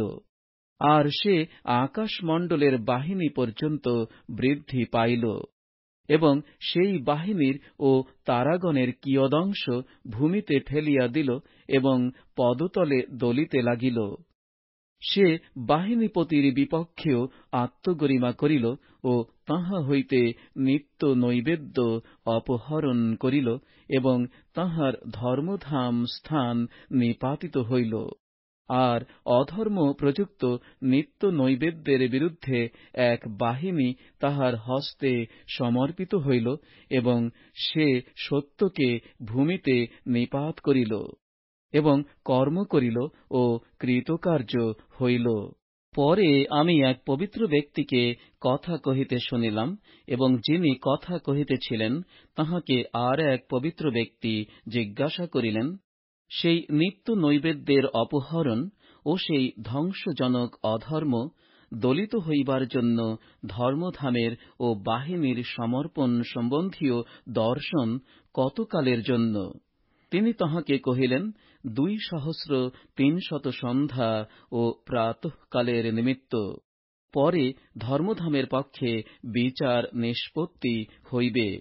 আমি দানিয়েল এইরূপ দর্শন পাইলে পর তাহা বুঝিবার চেষ্টা করিলাম, আর দেখো, পুরুষাকৃতি এক ব্যক্তি আমার সম্মুখে আসিয়া দাঁড়াইলেন, এবং আমি উলয়ের তীর মধ্য হইতে মনুষ্যের রব শুনিলাম। সেই রব ডাকিয়া কহিল, গাব্রিয়েল, ইহাকে দর্শনের তাৎপর্য বুঝাইয়া দাও। তাহাতে আমি যে স্থানে দাঁড়াইয়াছিলাম তিনি সেই স্থানের নিকটে আসিলেন। তিনি আসিলে আমি ত্রাসযুক্ত হইলাম, উপুড় হইয়া পড়িলাম, কিন্তু তিনি আমাকে কহিলেন, হে মনুষ্য সন্তান, বুঝিয়া লও, কারণ এই দর্শন শেষকাল বিষয়ক। যখন তিনি আমার সহিত আলাপ করিলেন, তখন আমি ঘোর নিদ্রায় ভূমিতে উপুড় হইয়া পড়িলাম, কিন্তু তিনি আমাকে স্পর্শ করিয়া স্বস্থানে দাঁড় করাইলেন। আর তিনি কহিলেন, দেখো, ক্রোধের উত্তরকালে যাহা ঘটিবে তাহা আমি তোমাকে জানাই, কেননা এ নিরূপিত শেষকালের কথা। তুমি 2 শৃঙ্গ বিশিষ্ট যে মেষ দেখিলে, সে মাদীয় ও পারসিক রাজা। আর সেই লোমশ ছাগ যবন দেশের রাজা, এবং তাহার 2 চক্ষুর মধ্যস্থানে যে বৃহৎ শৃঙ্গ, সে প্রথম রাজা। আর তাহার ভগ্ন হওয়া ও তৎপরিবর্তে আর 4 শৃঙ্গ উৎপন্ন হওয়া, ইহার মর্ম এই, সেই জাতি হইতে 4 রাজ্য উৎপন্ন হইবে, কিন্তু উহার ন্যায় পরাক্রম বিশিষ্ট হইবে না। তাহাদের রাজ্যের উত্তরকালে অধর্মীদের মাত্রা পূর্ণ হইলে ভীষণ বদন ও গূঢ়বাক্যবিদ এক রাজা উৎপন্ন হইবে। সে বলে পরাক্রান্ত হইবে, কিন্তু নিজ বলে নহে, এবং সে আশ্চর্যরূপে বিনাশ করিবে আর কৃতকার্য হইবে, কর্ম সফল করিবে, এবং শক্তিমান দিগকে ও পবিত্র প্রজাদিগকে বিনাশ করিবে। তাহার কৌশল প্রযুক্ত সে আপন হস্তে চাতুরী সফল করিবে। সে মনে মনে আত্মগরিমা করিবে ও নিশ্চিন্ত অবস্থাপন্ন অনেককে বিনষ্ট করিবে, এবং অধিপতিগণের অধিপতির বিরুদ্ধে দাঁড়াইবে, কিন্তু সে বিনা হস্তে ভগ্ন হইবে। আর সন্ধ্যা ও প্রাতঃকালের বিষয়ে কথিত দর্শন সত্য, কিন্তু তুমি এই দর্শন মুদ্রাঙ্কিত করো, কেননা এ অনেক দিনের কথা। আর আমি দানিয়েল কিছুদিন ক্লান্ত ও পীড়িত ছিলাম। তাহার পর উঠিয়া রাজার কর্ম করিলাম। আর সেই দর্শনে চমৎকৃত হইলাম, কিন্তু কেহ তাহা বুঝিল না। পবিত্র বাইবেল থেকে দানিয়েলের পুস্তকের 9 অধ্যায়টি পাঠ করছি। দানিয়েলের প্রার্থনা ও তাহার উত্তর। মাদীয় বংশজাত অহস্যেরসের পুত্র যে দারিয়াবশ কলদীয় রাজ্যের রাজপদে নিযুক্ত হইয়াছিলেন, তাঁহার প্রথম বৎসরে, তাঁহার রাজত্বের প্রথম বৎসরে আমি দানিয়েল গ্রন্থাবলী দ্বারা বৎসরের সংখ্যা বুঝিলাম, অর্থাৎ জেরুসালেমের উৎসন্ন দশা সমাপনে 70 বৎসর লাগিবে। সদাপ্রভুর এই যে বাক্য জিরমীয় ভাববাদীর নিকটে উপস্থিত হইয়াছিল, তাহা বুঝিলাম। পরে আমি উপবাস, চট পরিধান ও ভস্য লেপন করিয়া প্রার্থনার ও বিনতির চেষ্টায় প্রভু ঈশ্বরের প্রতি দৃষ্টি করিলাম।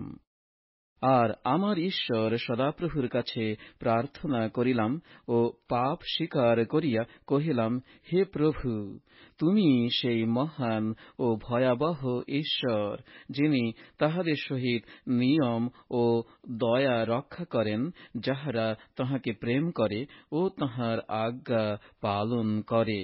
আমরা পাপ ও অপরাধ করিয়াছি, দুষ্টামি করিয়াছি ও বিদ্রোহী হইয়াছি, তোমার বিধি ও শাসন পথ ত্যাগ করিয়াছি।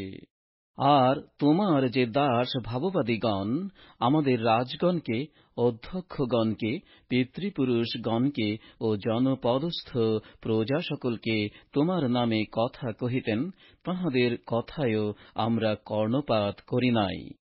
হে প্রভু, ধর্মশীলতা তোমার, কিন্তু আমরা মুখের বিবর্ণতার পাত্র, যেমন অদ্য দেখা যাইতেছে।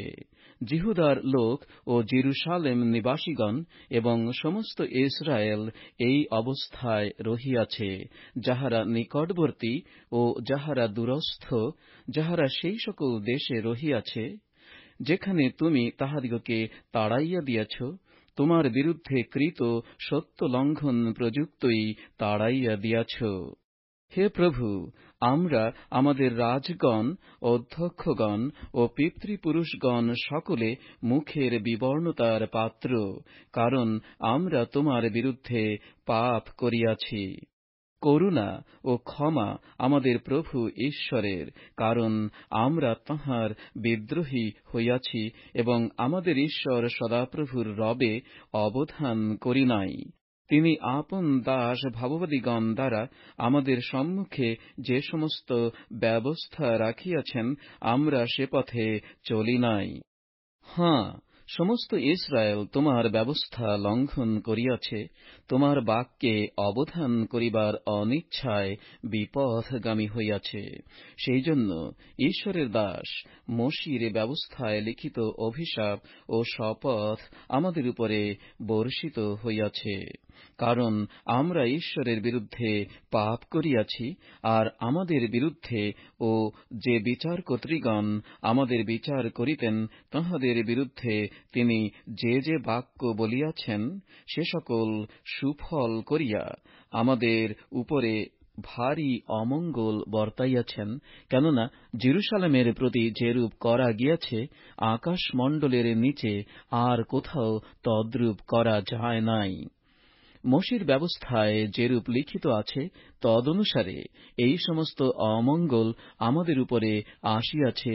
তথাপি আমরা আপন আপন অপরাধ হইতে ফিরিবার জন্য ও তোমার সত্য সম্বন্ধে বুদ্ধি লাভ করিবার জন্য আপনাদের ঈশ্বর সদাপ্রভুর কাছে বিনতি করি নাই। এই জন্য সদাপ্রভু অমঙ্গলার্থে জাগ্রত হইয়া আমাদের উপরে তাহা উপস্থিত করিয়াছেন। কেননা আমাদের ঈশ্বর সদাপ্রভু আপনার কৃত সকল কার্যে ধর্মশীল, কিন্তু আমরা তাঁহার রবে কর্ণপাত করি নাই। এখন হে প্রভু আমাদের ঈশ্বর, তুমি বলবান হস্ত দ্বারা মিশর দেশ হইতে আপন প্রজাদিগকে আনিয়া কীর্তি লাভ করিয়াছ, যেমন অদ্যাপি দেখা যাইতেছে, আমরা পাপ করিয়াছি, দুষ্টামি করিয়াছি। হে প্রভু, বিনয় করি তোমার সমস্ত ধর্মশীলতা অনুসারে তোমার নগর জেরুসালেম, তোমার পবিত্র পর্বত হইতে তোমার ক্রোধ ও কোপ নিবৃত্ত হোক। কেননা আমাদের পাপ প্রযুক্ত ও আমাদের পিতৃপুরুষদের অপরাধ প্রযুক্ত জেরুসালেম ও তোমার প্রজাসমূহ চারিদিকের সমস্ত লোকের টিটকারির পাত্র হইয়াছে। অতএব হে আমাদের ঈশ্বর, এখন তোমার এই দাসের প্রার্থনা ও বিনতি শ্রবণ করো এবং তোমার ধ্বংসিত ধর্মধামের প্রতি প্রভুর অনুরোধে তোমার মুখ উজ্জ্বল করো। হে আমার ঈশ্বর, কর্ণপাত করো, শুনো, চক্ষু উন্মীলন করো এবং আমাদের ধ্বংসিত স্থান সকলের প্রতি ও যাহার উপরে তোমার নাম কীর্তিত হইয়াছে সেই নগরের প্রতি দৃষ্টিপাত করো। কারণ আমরা নিজ ধার্মিকতা প্রযুক্ত নয়, কিন্তু তোমার মহা করুণা প্রযুক্ত তোমার সম্মুখে আমাদের বিনতি উপস্থিত করিলাম।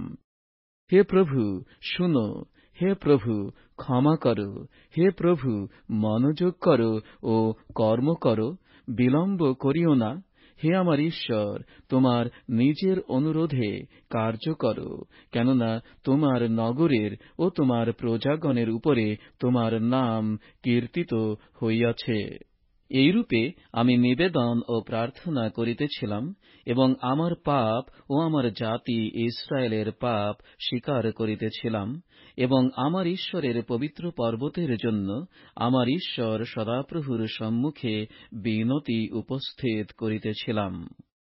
আমার প্রার্থনার কথা শেষ হইতে না হইতে আমি প্রথম দর্শনে যে ব্যক্তিকে দেখিয়াছিলাম, সেই গাব্রিয়েল বেগে উড়িয়া আসিয়া সন্ধ্যাকালীন নৈবেদ্যের সময় আমাকে স্পর্শ করিলেন।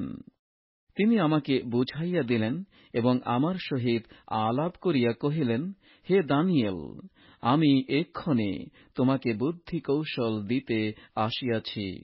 তোমার বিনতির আরম্ভ সময়ে আজ্ঞা নির্গত হইয়াছিল, তাই আমি তোমাকে সংবাদ দিতে আসিলাম।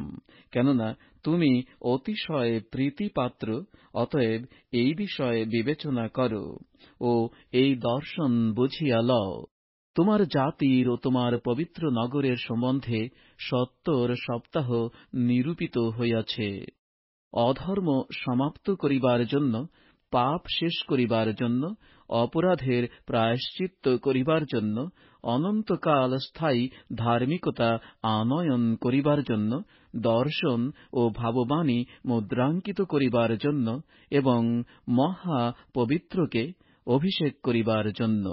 অতএব তুমি জ্ঞাত হও, বুঝিয়া লও, জেরুসালেমকে পুনঃস্থাপন ও নির্মাণ করিবার আজ্ঞা বাহির হওয়া অবধি অভিষিক্ত ব্যক্তি নায়ক পর্যন্ত 7 সপ্তাহ আর 62 সপ্তাহ হইবে। উহা চক ও পরীক্ষা সহ পুনরায় নির্মিত হইবে, সংকটকালেই হইবে।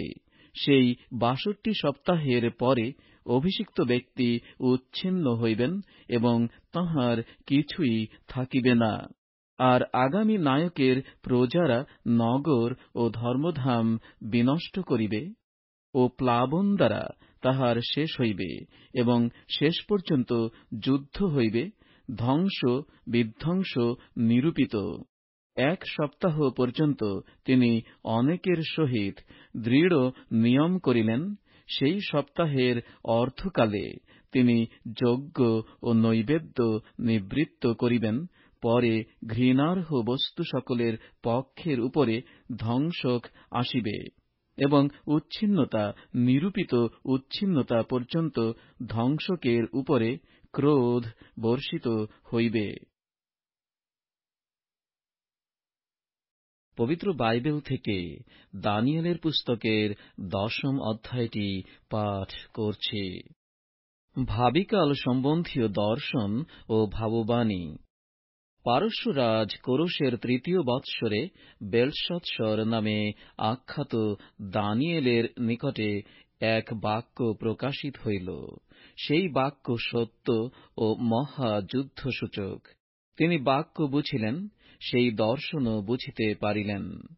সেই সময়ে আমি দানিয়েল পূর্ণ ৩ সপ্তাহ শোক করিতেছিলাম। সেই পূর্ণ ৩ সপ্তাহ যাবৎ সাঙ্গ না হইল, তাবৎ সুস্বাদু খাদ্য ভোজন করিলাম না।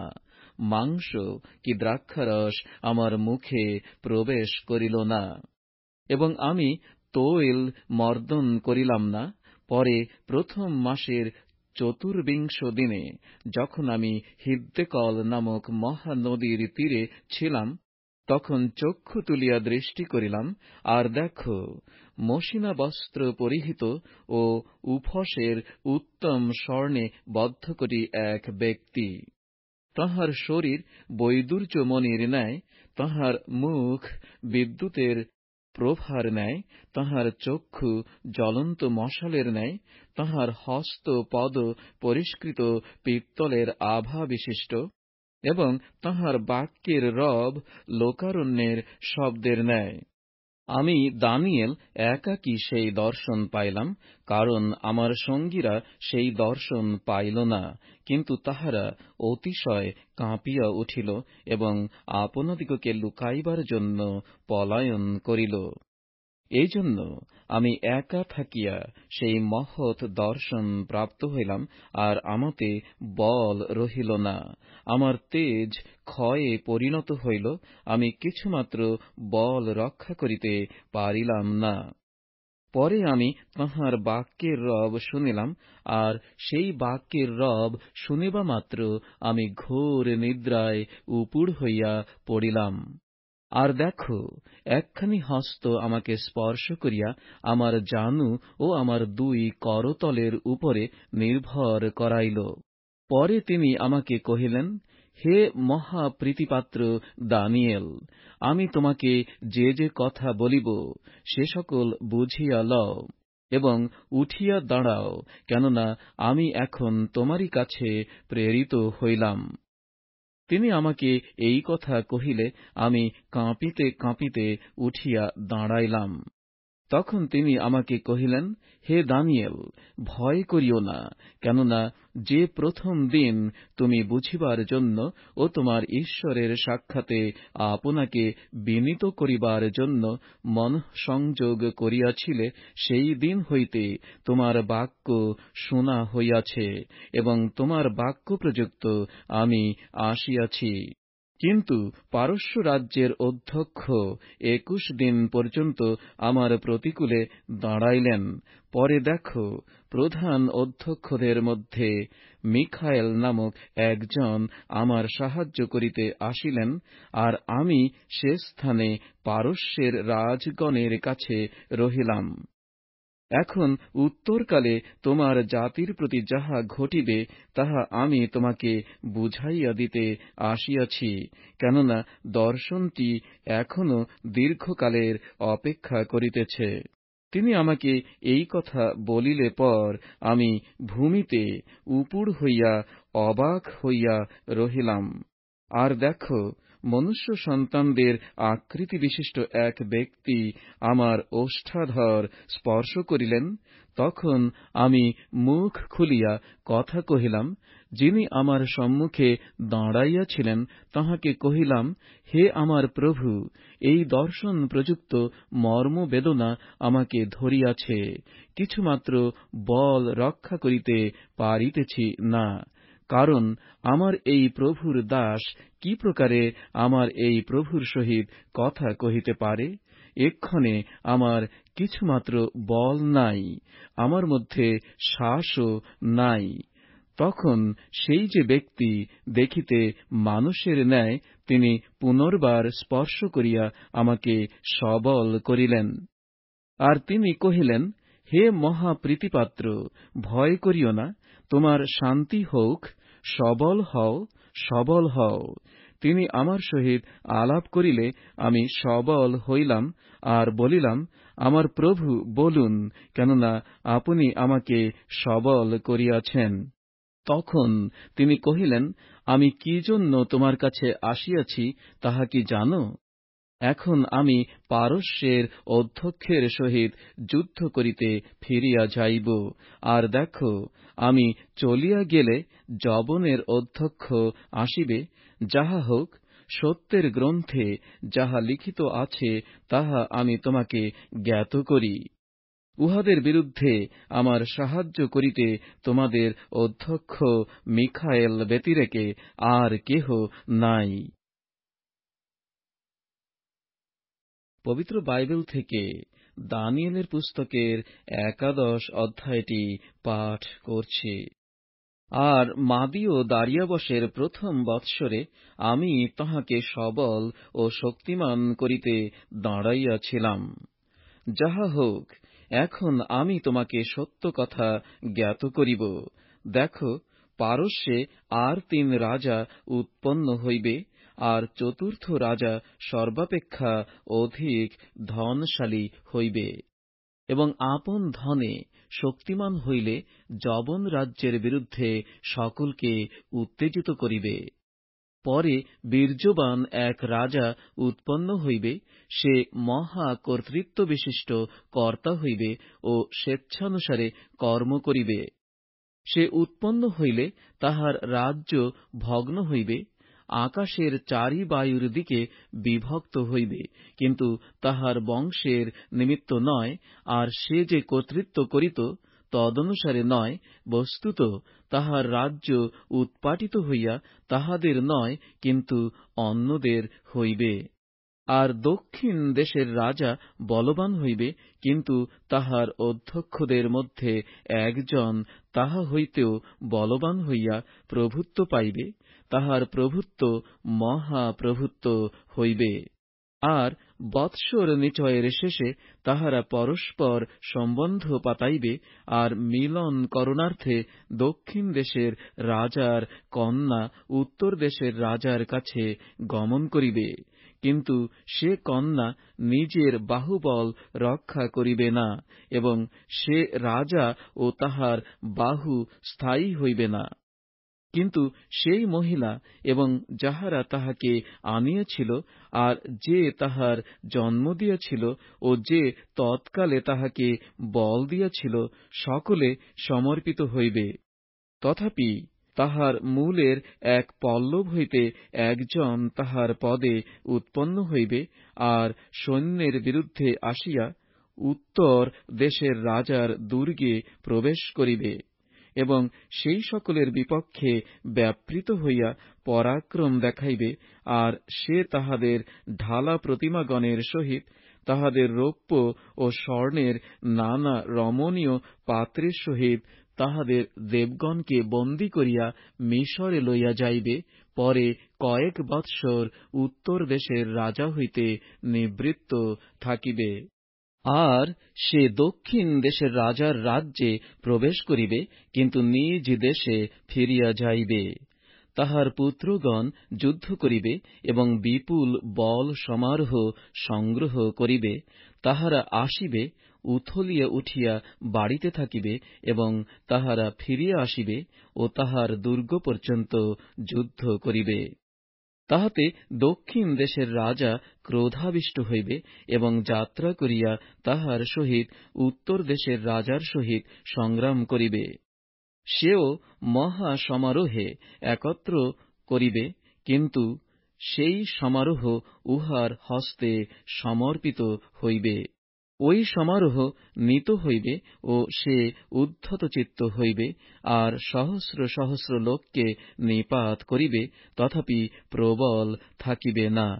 উত্তর দেশের রাজা ফিরিয়া আসিবে এবং প্রথম সমারোহ অপেক্ষা বৃহৎ সমারোহ একত্র করিবে, আর কাল পর্যায়ের শেষে, বৎসর নিচয়ের শেষে মহাসৈন্য ও প্রচুর সামগ্রী লইয়া আসিবে। তৎকালে দক্ষিণ দেশের রাজার বিরুদ্ধে অনেক লোক উঠিবে, এবং এই দর্শন যাহাতে সফল হয়, সেই জন্য তোমার জাতির মধ্যে দুর্জন সন্তানেরা আপনাদিগকে উচ্চ করিবে, কিন্তু তাহারা পতিত হইবে। এইরূপে উত্তর দেশের রাজা আসিবে, জাঙ্গাল বাঁধিবে এবং সুদৃঢ় নগর হস্তগত করিবে, তাহাতে দক্ষিণ দেশের সৈন্য ও তাহার মনোনীত লোকেরা স্থির থাকিবে না, স্থির থাকিতে তাহাদের শক্তি হইবে না। কিন্তু যে তাহার বিরুদ্ধে আসিবে সে স্বেচ্ছানুসারে কার্য করিবে, তাহার সাক্ষাতে কেহ দাঁড়াইতে পারিবে না। আর সে দেশ রত্নে দণ্ডায়মান হইবে ও তাহার হস্তে বিনাশ থাকিবে। পরে সে আপন সমস্ত রাজ্যের পরাক্রম সঙ্গে করিয়া আসিবার জন্য উন্মুখ হইবে ও তাহার সহিত সাম্য নিয়ম স্থাপন করিবে এবং বিনাশ করিবার নিমিত্ত উহাকে নারীগণের কন্যা দিবে, কিন্তু এটা স্থির থাকিবে না ও তাহার হইবে না। পরে সে উপকূল সমূহের বিরুদ্ধে গিয়া অনেককে হস্তগত করিবে, কিন্তু এক সেনাপতি তাহার কৃত টিটকারি নিবৃত্ত করিবে, এমনকি সে তাহার টিটকারি তাহারই উপরে ফিরাইয়া দিবে। তখন সে আপন দেশের দুর্গ সকলের প্রতি মুখ ফিরাইবে, কিন্তু উছোট খাইয়া পড়িবে, তাহার উদ্দেশ আর পাওয়া যাইবে না। পরে এমন একজন তাহার পদ প্রাপ্ত হইবে, যে রাজ্যের শোভাস্থানে প্রজা পীড়ককে প্রেরণ করিবে, কিন্তু সে অল্প দিনের মধ্যে বিনষ্ট হইবে, ক্রোধেও নয়, যুদ্ধেও নয়। পরে একজন তুচ্ছ ব্যক্তি তাহার পদ পাইবে, তাহাকে রাজ্যের প্রভা দত্ত হয় নাই, কিন্তু সে নিশ্চিন্ত তার সময়ে আসিয়া চাটুবাদ দ্বারা রাজ্য লাভ করিবে।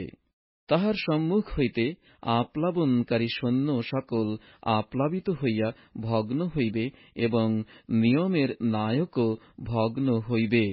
তাহার সহিত মিত্রতার কথা স্থির করণাবধি সে ছলনা করিবে, কারণ সে আসিয়া অল্প লোক দ্বারা পরাক্রমী হইবে।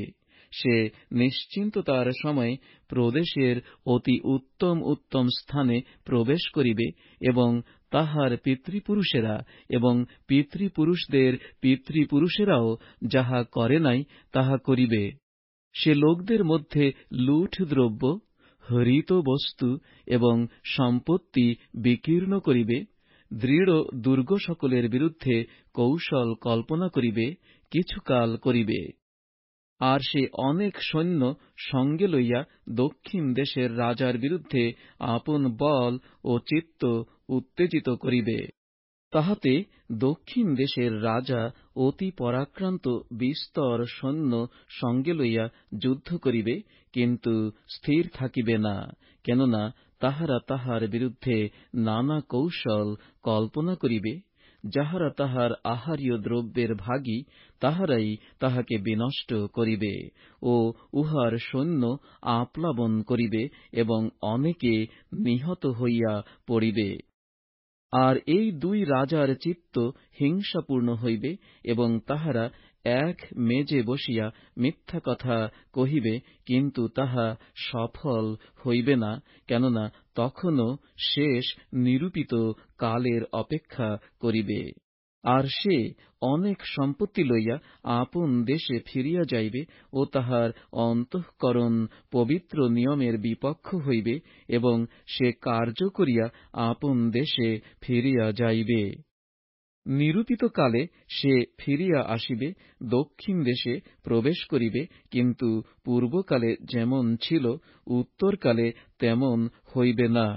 কারণ কৃত্রিমের জাহাজ সকল তাহার বিরুদ্ধে আসিবে, এজন্য সে বিষণ্ণ হইয়া ফিরিয়া যাইবে ও পবিত্র নিয়মের বিরুদ্ধে ক্রোধ করিয়া কার্য করিবে। সে ফিরিয়া আসিবে, যাহারা পবিত্র নিয়ম ত্যাগ করে তাহাদের প্রতি মনোযোগ করিবে। আর তাহার নিকট হইতে সৈন্যগণ উঠিবে, ধর্মধাম অর্থাৎ দুর্গ অশুচি করিবে, নিত্য নৈবেদ্য নিবৃত্ত করিবে এবং ধ্বংসকারী ঘৃণার্হ বস্তু স্থাপন করিবে। যাহারা সেই নিয়ম সম্বন্ধে দুষ্কার্য করে, সে তাহাদিগকে চাটুবাদ দ্বারা ভ্রষ্ট করিবে, কিন্তু যে প্রজারা আপন ঈশ্বরকে জানে, তাহারা বলবান হইয়া কার্য করিবে। আর প্রজাদের মধ্যে যাহারা বুদ্ধিমান তাহারা অনেককে উপদেশ দিবে, তথাপি কিছুদিন পর্যন্ত তাহারা খড়গে ও অগ্নিশিখায়, বন্দিদশায় ও লুটে পতিত হইবে। যখন পড়িবে তখন তাহারা অল্প সাহায্যপ্রাপ্ত হইবে, আর অনেকে চাটুবাদ দ্বারা তাহাদিগেতে আসক্ত হইবে। আর বুদ্ধিমানদের মধ্যে কেহ কেহ পতিত হইবে, যেন তাহারা পরীক্ষাসিদ্ধ, পরিষ্কৃত ও শুক্লীকৃত হয়। শেষ পর্যন্ত ইহা হইবে, কেননা তখনও নিরূপিত কালের অপেক্ষা করা যাইবে। আর সেই রাজা স্বেচ্ছানুযায়ী কর্ম করিবে ও সমস্ত দেবতা অপেক্ষা আপনাকে বড় করিয়া দেখাইবে ও দর্প করিবে, এবং ঈশ্বরদের ঈশ্বরের বিপরীতে অদ্ভুত কথা কহিবে, আর ক্রোধ সম্পন্ন না হওয়া পর্যন্ত কুশল প্রাপ্ত থাকিবে, কেননা যাহা নিরূপিত তাহাই করা যাইবে। আর সে আপন পিতৃপুরুষদের দেবগণকে মানিবে না, এবং স্ত্রীলোকদের কামনাকে কিংবা কোন দেবতাকে মানিবে না, কেননা সে সর্বাপেক্ষা আপনাকেই বড় করিয়া দেখাইবে। কিন্তু সে স্বস্থানে দুর্গদেবের সম্মান করিবে, এবং আপন পিতৃপুরুষদের অজ্ঞাত দেবকে স্বর্ণ, রৌপ্য, মণি ও মনোরম্য বস্তু দিয়া সম্মান করিবে। আর সে বিজাতীয় দেবের সাহায্যে অতি দৃঢ় দুর্গ সকলের বিরুদ্ধে ব্যাপৃত হইবে। যত লোক তাহাকে স্বীকার করিবে তাহাদিগকে সে অতি সম্মানিত করিবে। তাহাদিগকে অনেকের উপরে কর্তৃত্ব পদ দিবে ও পারিতোষিক রূপে ভূমি বিভাগ করিয়া দিবে। পরে শেষকালে দক্ষিণ দেশের রাজা তাহাকে ঢুসাইবে, আর উত্তর দেশের রাজা রথের, অশ্বারোহীদের ও অনেক জাহাজের সহিত ঘূর্ণ বায়ুর ন্যায় তাহার বিরুদ্ধে আসিবে, এবং নানা দেশের মধ্যে প্রবেশ করিবে ও উথলিয়া উঠিয়া বাড়িতে থাকিবে। সে রত্নস্বরূপ দেশেও প্রবেশ করিবে, তাহাতে অনেক দেশ পরাভূত হইবে, কিন্তু ইদোম ও মোয়াব এবং অম্মন সন্তানদের শ্রেষ্ঠাংশ তাহার হস্ত হইতে রক্ষা পাইবে। আর সে নানা দেশের উপরে হস্ত প্রসারণ করিবে, আর মিশর দেশ রক্ষা পাইবে না। মিস্রীয়দের স্বর্ণ ও রৌপ্যের ভাণ্ডার সকল ও সমস্ত রত্ন তাহার হস্তগত হইবে, এবং লুবিয়েরা ও কুশিয়েরা তাহার অনুচর হইবে। কিন্তু পূর্ব ও উত্তর দেশ হইতে আগত সংবাদ তাহাকে বিহ্বল করিবে, এবং সে অনেককে উচ্ছিন্ন ও নিঃশেষে বিনষ্ট করণার্থে মহাক্রোধে যাত্রা করিবে। আর সে সমুদ্রের ও পবিত্র গিরিরত্নের মধ্যে রাজকীয় তাম্বু স্থাপন করিবে, তথাপি তাহার শেষকাল উপস্থিত হইবে, কেহ তাহার সাহায্য করিবে না। পবিত্র বাইবেল থেকে দানিয়েলের পুস্তকের 12 অধ্যায়টি পাঠ করছি। তৎকালে যে মহান অধ্যক্ষ তোমার জাতির সন্তানদের পক্ষে দাঁড়াইয়া থাকেন, সেই মিখায়েল উঠিয়া দাঁড়াইবেন, আর এমন সংকটের কাল উপস্থিত হইবে, যাহা মনুষ্য জাতির স্থিতিকাল অবধি সেই সময় পর্যন্ত কখনো হয় নাই। কিন্তু তৎকালে তোমার স্বজাতীয় যে কাহারও নাম পুস্তকে লিখিত পাওয়া যাইবে, সে উদ্ধার পাইবে। আর মৃত্তিকার ধূলিতে নিদ্রিত লোকদের মধ্যে অনেকে জাগরিত হইবে, কেহ কেহ অনন্ত জীবনের উদ্দেশ্যে, এবং কেহ কেহ লজ্জার ও অনন্ত ঘৃণার উদ্দেশ্যে। আর যাহারা বুদ্ধিমান তাহারা বিতানের দীপ্তির ন্যায়, এবং যাহারা অনেককে ধার্মিকতার প্রতি ফিরায় তাহারা তারাগণের ন্যায় অনন্তকাল দেদীপ্যমান হইবে। কিন্তু হে দানিয়েল, তুমি শেষকাল পর্যন্ত এই বাক্য সকল রুদ্ধ করিয়া রাখো, এই পুস্তক মুদ্রাঙ্কিত করিয়া রাখো। অনেকে ইতস্তত ধাবমান হইবে, এবং জ্ঞানের বৃদ্ধি হইবে।